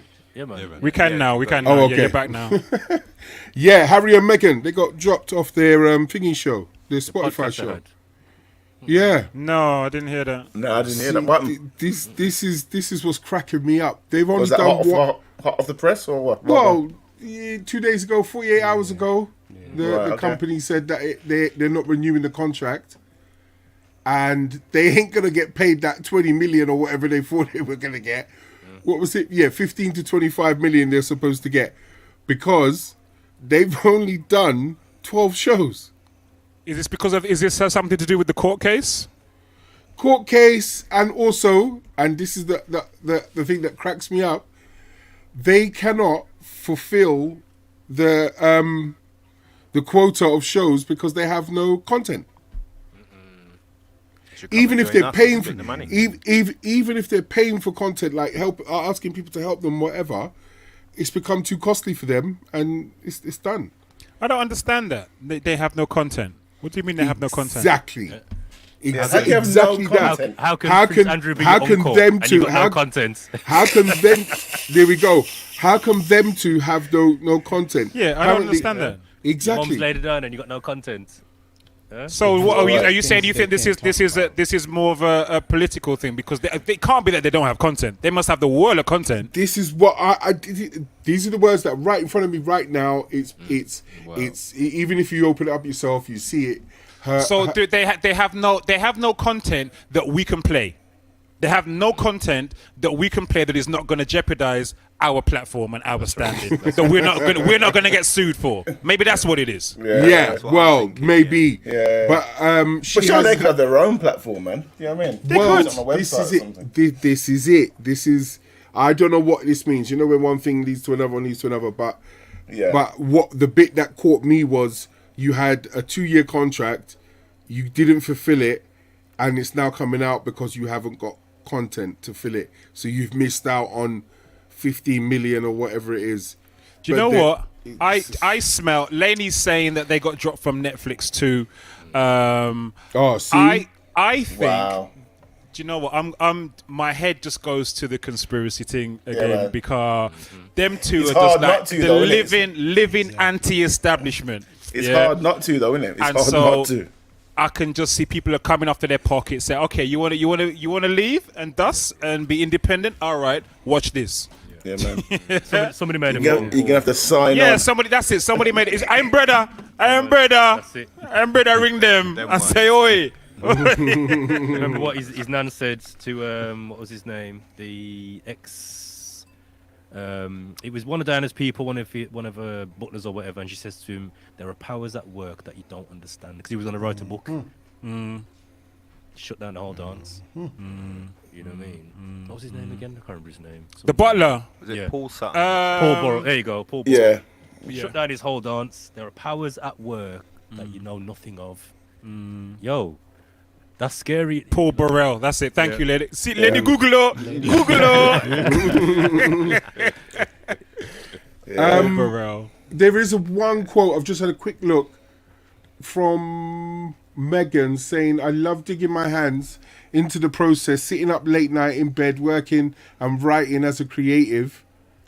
And I love digging into meaningful conversation with my diverse, inspiring guests, laughing and learning. But it's been such a labor of love." So I don't know. Just start a YouTube channel, man. That's what you need to do. Do you know what? Well, but then if you start a YouTube channel, then my man's gonna call YouTube and say, "Oi, yeah, powers at work." Yeah. Shut down the internet. Well, this is the backlash that he's facing because he made his choice. I think it is. I think it is. What is it? Because you can't. To say they have no content is a nonsense, right? Yeah. That's a nonsense. That's an absolute nonsense. Yeah. So it has to be some other reason. And unless you are going to park up your own common sense and all that we know about their history and their story to date, then to me it seems anyway that the most logical reason is that this is a continuing part of the establishment pushing back against them because they have been giving it to the establishment. And so the establishment is going to give it back. Yeah, I definitely feel that it's just a Spotify deal that crashed. I think they're gonna go somewhere else. That's all I think. I think It's got to link up realistically, with Elon Musk. I think they're just gonna go somewhere Tell them else. if them can come on the real sound check on a Monday if they want to come. Yeah, man, I have to bring some patty. We will have them, yeah, man.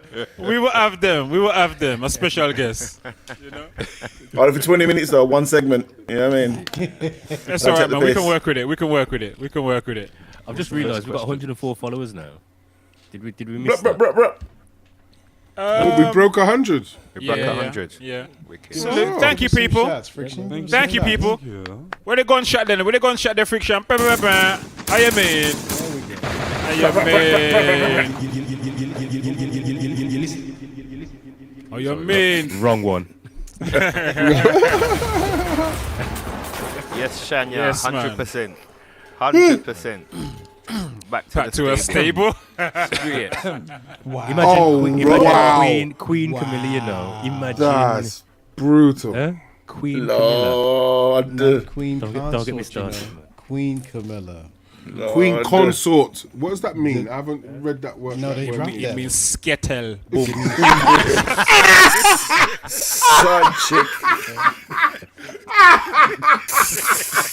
She's inspired side chicks to work. Yo, I haven't heard that word in years, you know, bro. The views of DJ Croc do not. Yeah, man. I don't think that. I don't think that. You know, I don't think that. Man. Please don't sneak into my yard. Big disclaimers going on now. Please don't sneak into my yard and tell me on the The views expressed by DJ Croc below and not the views of the real Soundcheck. It was Croc. I cannot tell a lie. It was Croc. CROC.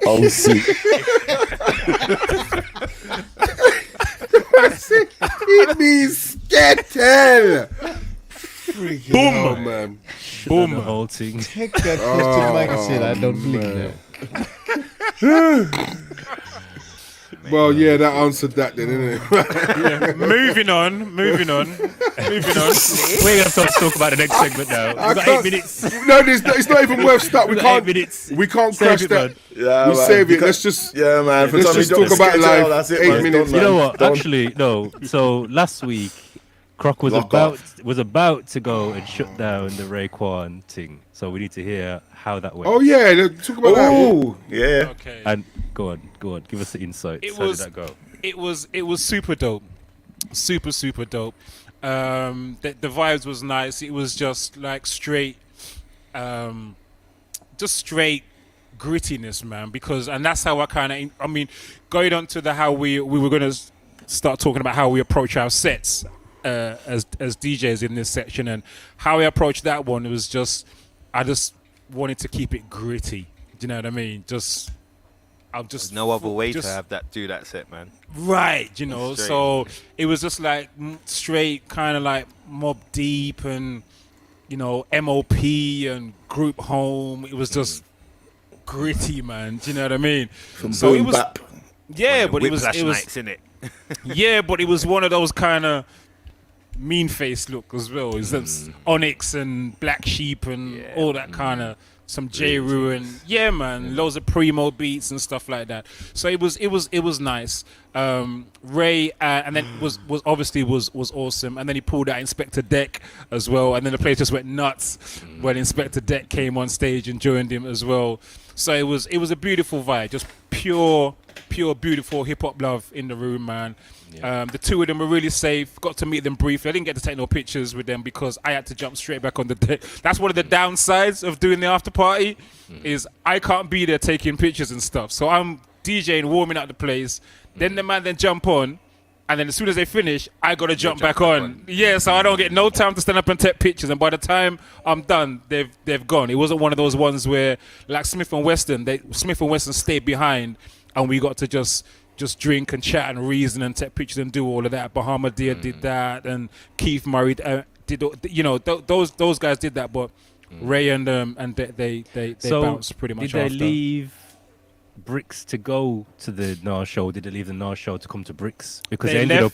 They left the show. They left the Nas show. They left Greenwich to come to Bricks, and then where they went from Bricks, I don't know, because I heard that the different artists were having different after parties. Nas was having his own after party. Yo. I heard that RZA was having a different thing. Makes so, sense. Makes sense. You know, it does make sense. Yeah. If you haven't already done so, go on YouTube and check out the Nas after show at Coco's with Shorty Blitz. It's something else, man. I watched it from start to finish with a big, disgusting Cheshire grin on my face. It was the sweetest thing I've seen. I just see One Piece man was doing New York State of Mind standing you next got to Nas with his Oh, that was. I saw that. I saw that. I did see that part. Just I did see that rocking. part. Yes. Look at my brother here. Look at I did this. see that. That was real. Yeah, I did love, see man. that. Yeah, I did and see then that. Ghost part. came out, then Ray came out, then I thought, raw. Yeah. Legendary business. Yeah. Legendary. Yeah. Sweet. Yeah. Salute Shorty Blitz. Yeah, salute man. Shorty Blitz, Yo. man. Yeah, man. Salute. Flowers, man. Blitz. Flowers. Yeah, I Flowers and mean. gunshots. Yeah, man. Guns N' Roses. Straight. Yeah, man. So yeah, it was dope. It was fully dope. And another kind of, milestone moment, man, where I get to meet someone like that. And then I think it's tomorrow. Is it tomorrow? It's either tomorrow or next week. I'm doing Lord Finesse at Bricks as well. So yeah, that's the next one. So yeah, it's gonna be more dopeness, man. More dopeness. Yes. Why? More dopeness. Yeah, and Just bumping with legends, man. You know what I mean? I know. And he's doing it so much, he can't even remember when he's doing it. Yeah, you see, man said, "Oh yeah, and I'm doing Lord Finesse either tomorrow or next week." Yeah. Well, I want to Ross. A little tip for you, mate. Yeah. When they're finishing, drop an instrumental. Hopefully, there's a cordless mic. Just go and do what you need to do. Just play the instrument and you can just talk. Then you can go and take your picture and them quickly. Truly, you know what? I've already Diesel. I already thought of that from after the Raekwon and Inspector Deck one. I just thought, I'm gonna just fling on a mix. Fling on a mix. Run, go get my picture, and then run back to the decks. Yeah. Man. Straight. 100%. Straight. Yeah, man. Yeah, and what was the score with the festival thing that you were doing as well, Croc? Because that looked large. So it was the one we talked about last week, Jerk Fest. So it was just here on the estate. It was my brethren Dennis. It was his birthday, and we decided that we wanted to just put on just the outdoor jerk thing on the estate. So I took out the sound. You got Jerk Man to come down. And basically, we just ran the thing, and it was beautiful. It was, as you saw, if you saw the video that I posted today on Insta, that's exactly what it was. So people just come out like we used to, man, without a festival. You know what I mean? You remember when we didn't need festivals? Or to pay ticket money to go and have a sound outdoors and have jerk man and have food, and do you know what I mean? The real thing. Yeah, it was the realness. Yeah, it was this. That was just called Sunday. That was called Sunday. Right, and that's why a lot of people last week said it felt like old school. It felt like back in the day when we used to do that, and it really was. So you just saw the whole vibe in the video there, man. All the kids are playing and doing their thing. People dancing, people playing man. There was like 3 different domino tournaments going on. People up on the balconies dancing with their kids. It was beautiful. So logistically, sorry, I was going to ask about the logistics. Did you have to apply or ask for a permit or inform anyone? We contacted, or Dennis, I should say, he contacted the housing association, runs the estate, and he contacted the local council. Nobody had any objections to what we were doing. We were going to go for a TENS license. It turns out we didn't need it because we weren't selling alcohol, and we also weren't selling tickets for people to come. It was a free event. So the council told us we don't need a TENS license, so we were good. The state housing association didn't have an issue with it either. Normally they're just cool as long as you let the neighbors know. So it was cool. There were no restrictions. No police came and pressured us or whatever. No complaints. Everything was just totally blessed, man. The neighbors loved it, man. The neighbors loved it, but only because we controlled the music. I was gonna. If it was for them people who say, "Yo, we can't get a little dance all at the place, man. What do the man? What?" If it was the drillers come out. That's true. Yo, if it was, people could have been. If they got their way, they would have been skinning out from 4 o'clock. and we would have been lopped off by 7. Serious. Believe that. Serious. Believe that. Top man. turnbuckle Sunday that vibes, good. man. Pure Sunday vibes was the there. key, innit? Sunday vibes was the key, but not only that, funny. not only that, it kind of you have to. Okay, so going back to this thing of how we plan our sets. So how I approached the day musically was like Diesel said, Sunday vibes, right? And also bearing in mind we are in the middle of an estate, surrounded by hundreds of residents. Right, who some are not going to take kindly to me having the big sis rassing up the thing out under their window. So the approach was I started off with gospel. Yeah, Sunday music. I started off with a whole heap of gospel, right, and then went into some vocal reggae. You know, some old school vocal reggae, some Dennis Brown, some Barry Salmon, just some nice simple stuff. You know what I mean? Just kind of get people warmed up to the fact that we're out here, but not trying to offend anybody from early out. And we just kept it summer vibes, Sunday vibes, summer vibes. Diesel plays some nice soulful house. Somebody did ask us for some soulful house, and I hollered at Diesel and says, "Yo, do you want to take this or shall I take it?" And he said, "Yeah, man, I'll take it." So he took the soulful house set, played some nice soulful house, man. Nice yeah. stuff. Yeah. Beautiful soulful house. Grown folks. I mean, I don't need to talk about this brother, man, because my man dropped Liberian Girl at dusk. Do you know what I mean? Dropped Liberian Girl just as the sun set. My man dropped Liberian Girl, and it was just like that was the moment of the day. Really and I truly. think everybody's head turned around as soon as that dropped. Man. Yeah, it was different. And that was it. It was different. And the way it sounded on the set, it was just different. It was never different. Heard any of my music sound like that. It was dope. It was dope. The whole vibe of it just sounds proper like the video of drums, please. Just feels like that kind of vibe brought to life. It was beautiful. It really, really was. It really was. So it was yeah, proper man. back in the day vibes.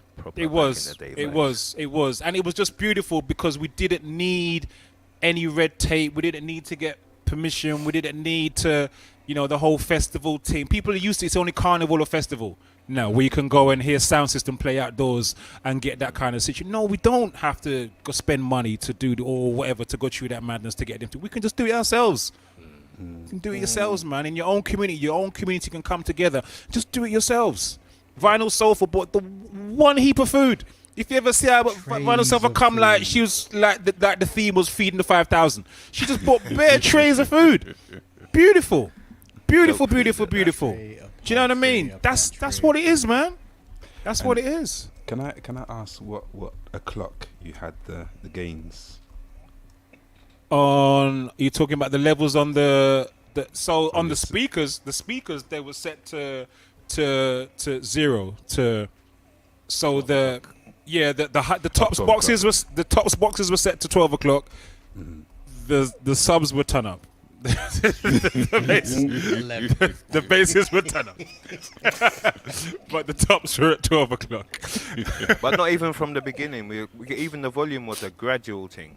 Exactly. You know what I mean, it was just the whole day just built. It was just a whole upwards thing for the whole evening. You know what I mean? Yeah. I didn't see an unhappy face on anyone when I looked on the balconies. All I saw was people smiling, hands in the air. You know what I mean? They might as well have been downstairs with us because they were raving the same way. Truly. Just niceness. Yep. Ian Morling's right that it's good to have a TENS as a backup. So that if the police do come around, whatever, you just flash that move from Boya piece of paper. Wu-Tang is for the children. Yeah, that's it. You just flash the Wu-Tang is for the children paper, and you're good. You know what I mean? So yeah, it's absolutely right. So yeah, that was it. That was it. It is Tough. It was, man, but it was so simple as well. There was no bells and whistles or anything, and yet still it was just a beautiful event, man. It really was. Part of me feels like Wolves is too dysfunctional right now for something like that to just pop off. Really, in terms of just behavior. Interactions with people. Okay, got you. I mean, from the shooting up flipping 9 nights and family functions like that, I just feel like it's too dysfunctional, man. But then again, how do you get it back? Maybe that's part of how you get it back. Yeah. Maybe it's a double-edged sword, man. I think if you held it in on like where Crocs was, it was like in a housing estate. It's kind of in an enclosed area. Yeah. Do you know what I mean? Where it's not like people can kind of pass by. You know what I mean? You got to know say it's there or find it by accident, kind of thing. You know what I mean? You know, a lot. I think that's the only way you can do it.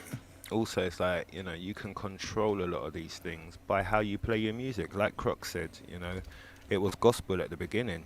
You know what I mean? It was nice reggae vibes after that. We were playing soul music, you know what I mean? It's just like, it's weird because, you know, like, you can have bad man in your dance, and if you're playing the right things, they'll behave. Yeah. You know? So you control it that way. Yeah. People, we have gone past 11 o'clock. We just got to remind you, if anyone is interested in purchasing one of these, Dave, Diesel, show people are going. Show them. Hold on. Those zoom in. There's one. For those listening on Spotify, Croc is modelling a white, nicely fitted, real Soundcheck T-shirt, which is available by emailing reach. Which way to the beach? @gmail.com.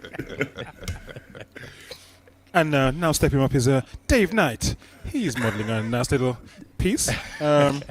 Real sound Seems check. like a medium. Good fit. Gets the rotation. He's going to keep this going. He's going to keep this. This is the 360 view, 360 degree view.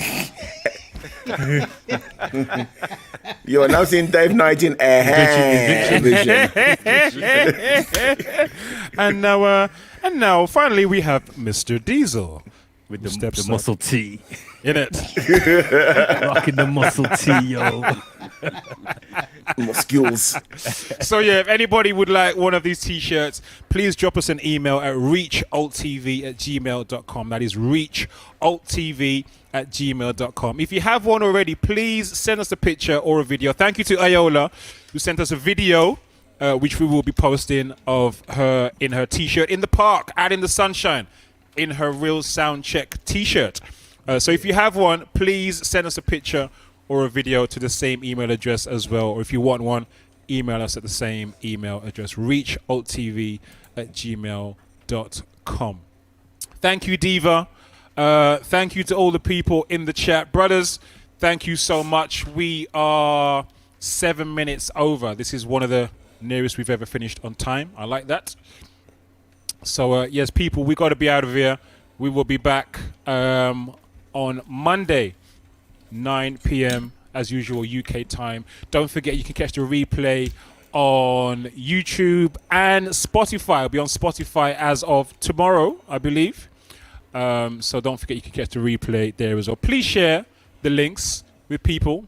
All right, please spread this around, send it to someone, because we've been getting a lot of good feedback about these shows. So please help us to grow by sharing the links, if you watch them, to someone who might appreciate it. All right, share it on your socials or your Facebook or whatever it is you're using. All right. Yeah, and anyone who's new to us, don't forget to subscribe. There you go. Yep. That too. Yep. Respect. All right, brothers, have I missed anything? Have I forgotten anything?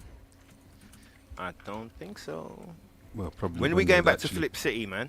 We ain't been Flip City in a while. Flipsville. Oh, snaps. We ain't been there in a while, snaps. He said it. There's a few in the pipeline, isn't there? I said it. There's a few in the pipeline. Oh, snaps. Mastermind was in the pipeline. Joe 90 was in the pipeline. Yes. Did we do Joe 90? Maybe think about it and we'll get on it next week. Or something. Did we do Joe 90? We did. I think we did. We did. I tell you what we did, because grown folks played the Joe 90 flip at the last One Nation. That's how much of a bad man he is. He played it at the last One Nation. The man played the Joe 90 flip in the place. Play it, yes. Salute to Platts. Salute brother Platts. Yeah, man. All right, people, we got to be out of here. Thank you so much. Catch us in our regular streams throughout the week. I may not be here tomorrow because I think I might be DJing for Just somebody. chilling with Lord Finesse, you know. I might be. As you do, you know. Yeah. I don't know. Yeah. I might be doing that. I might be doing it next week. It's just so much going on. It's just my diary, man. It's all it is. It's just my diary. It's a lot. Anyway. Sorry, Lord Finesse, can you reschedule it to... Yeah. Why not just shut up? Why not just do it? Shut up. I might be having Nas over for dinner. I don't know. Yeah. People, we're ready. Thank you so much for joining us. We are the Real Soundcheck Podcast. Have a blessed rest of your week. Peace. Peace.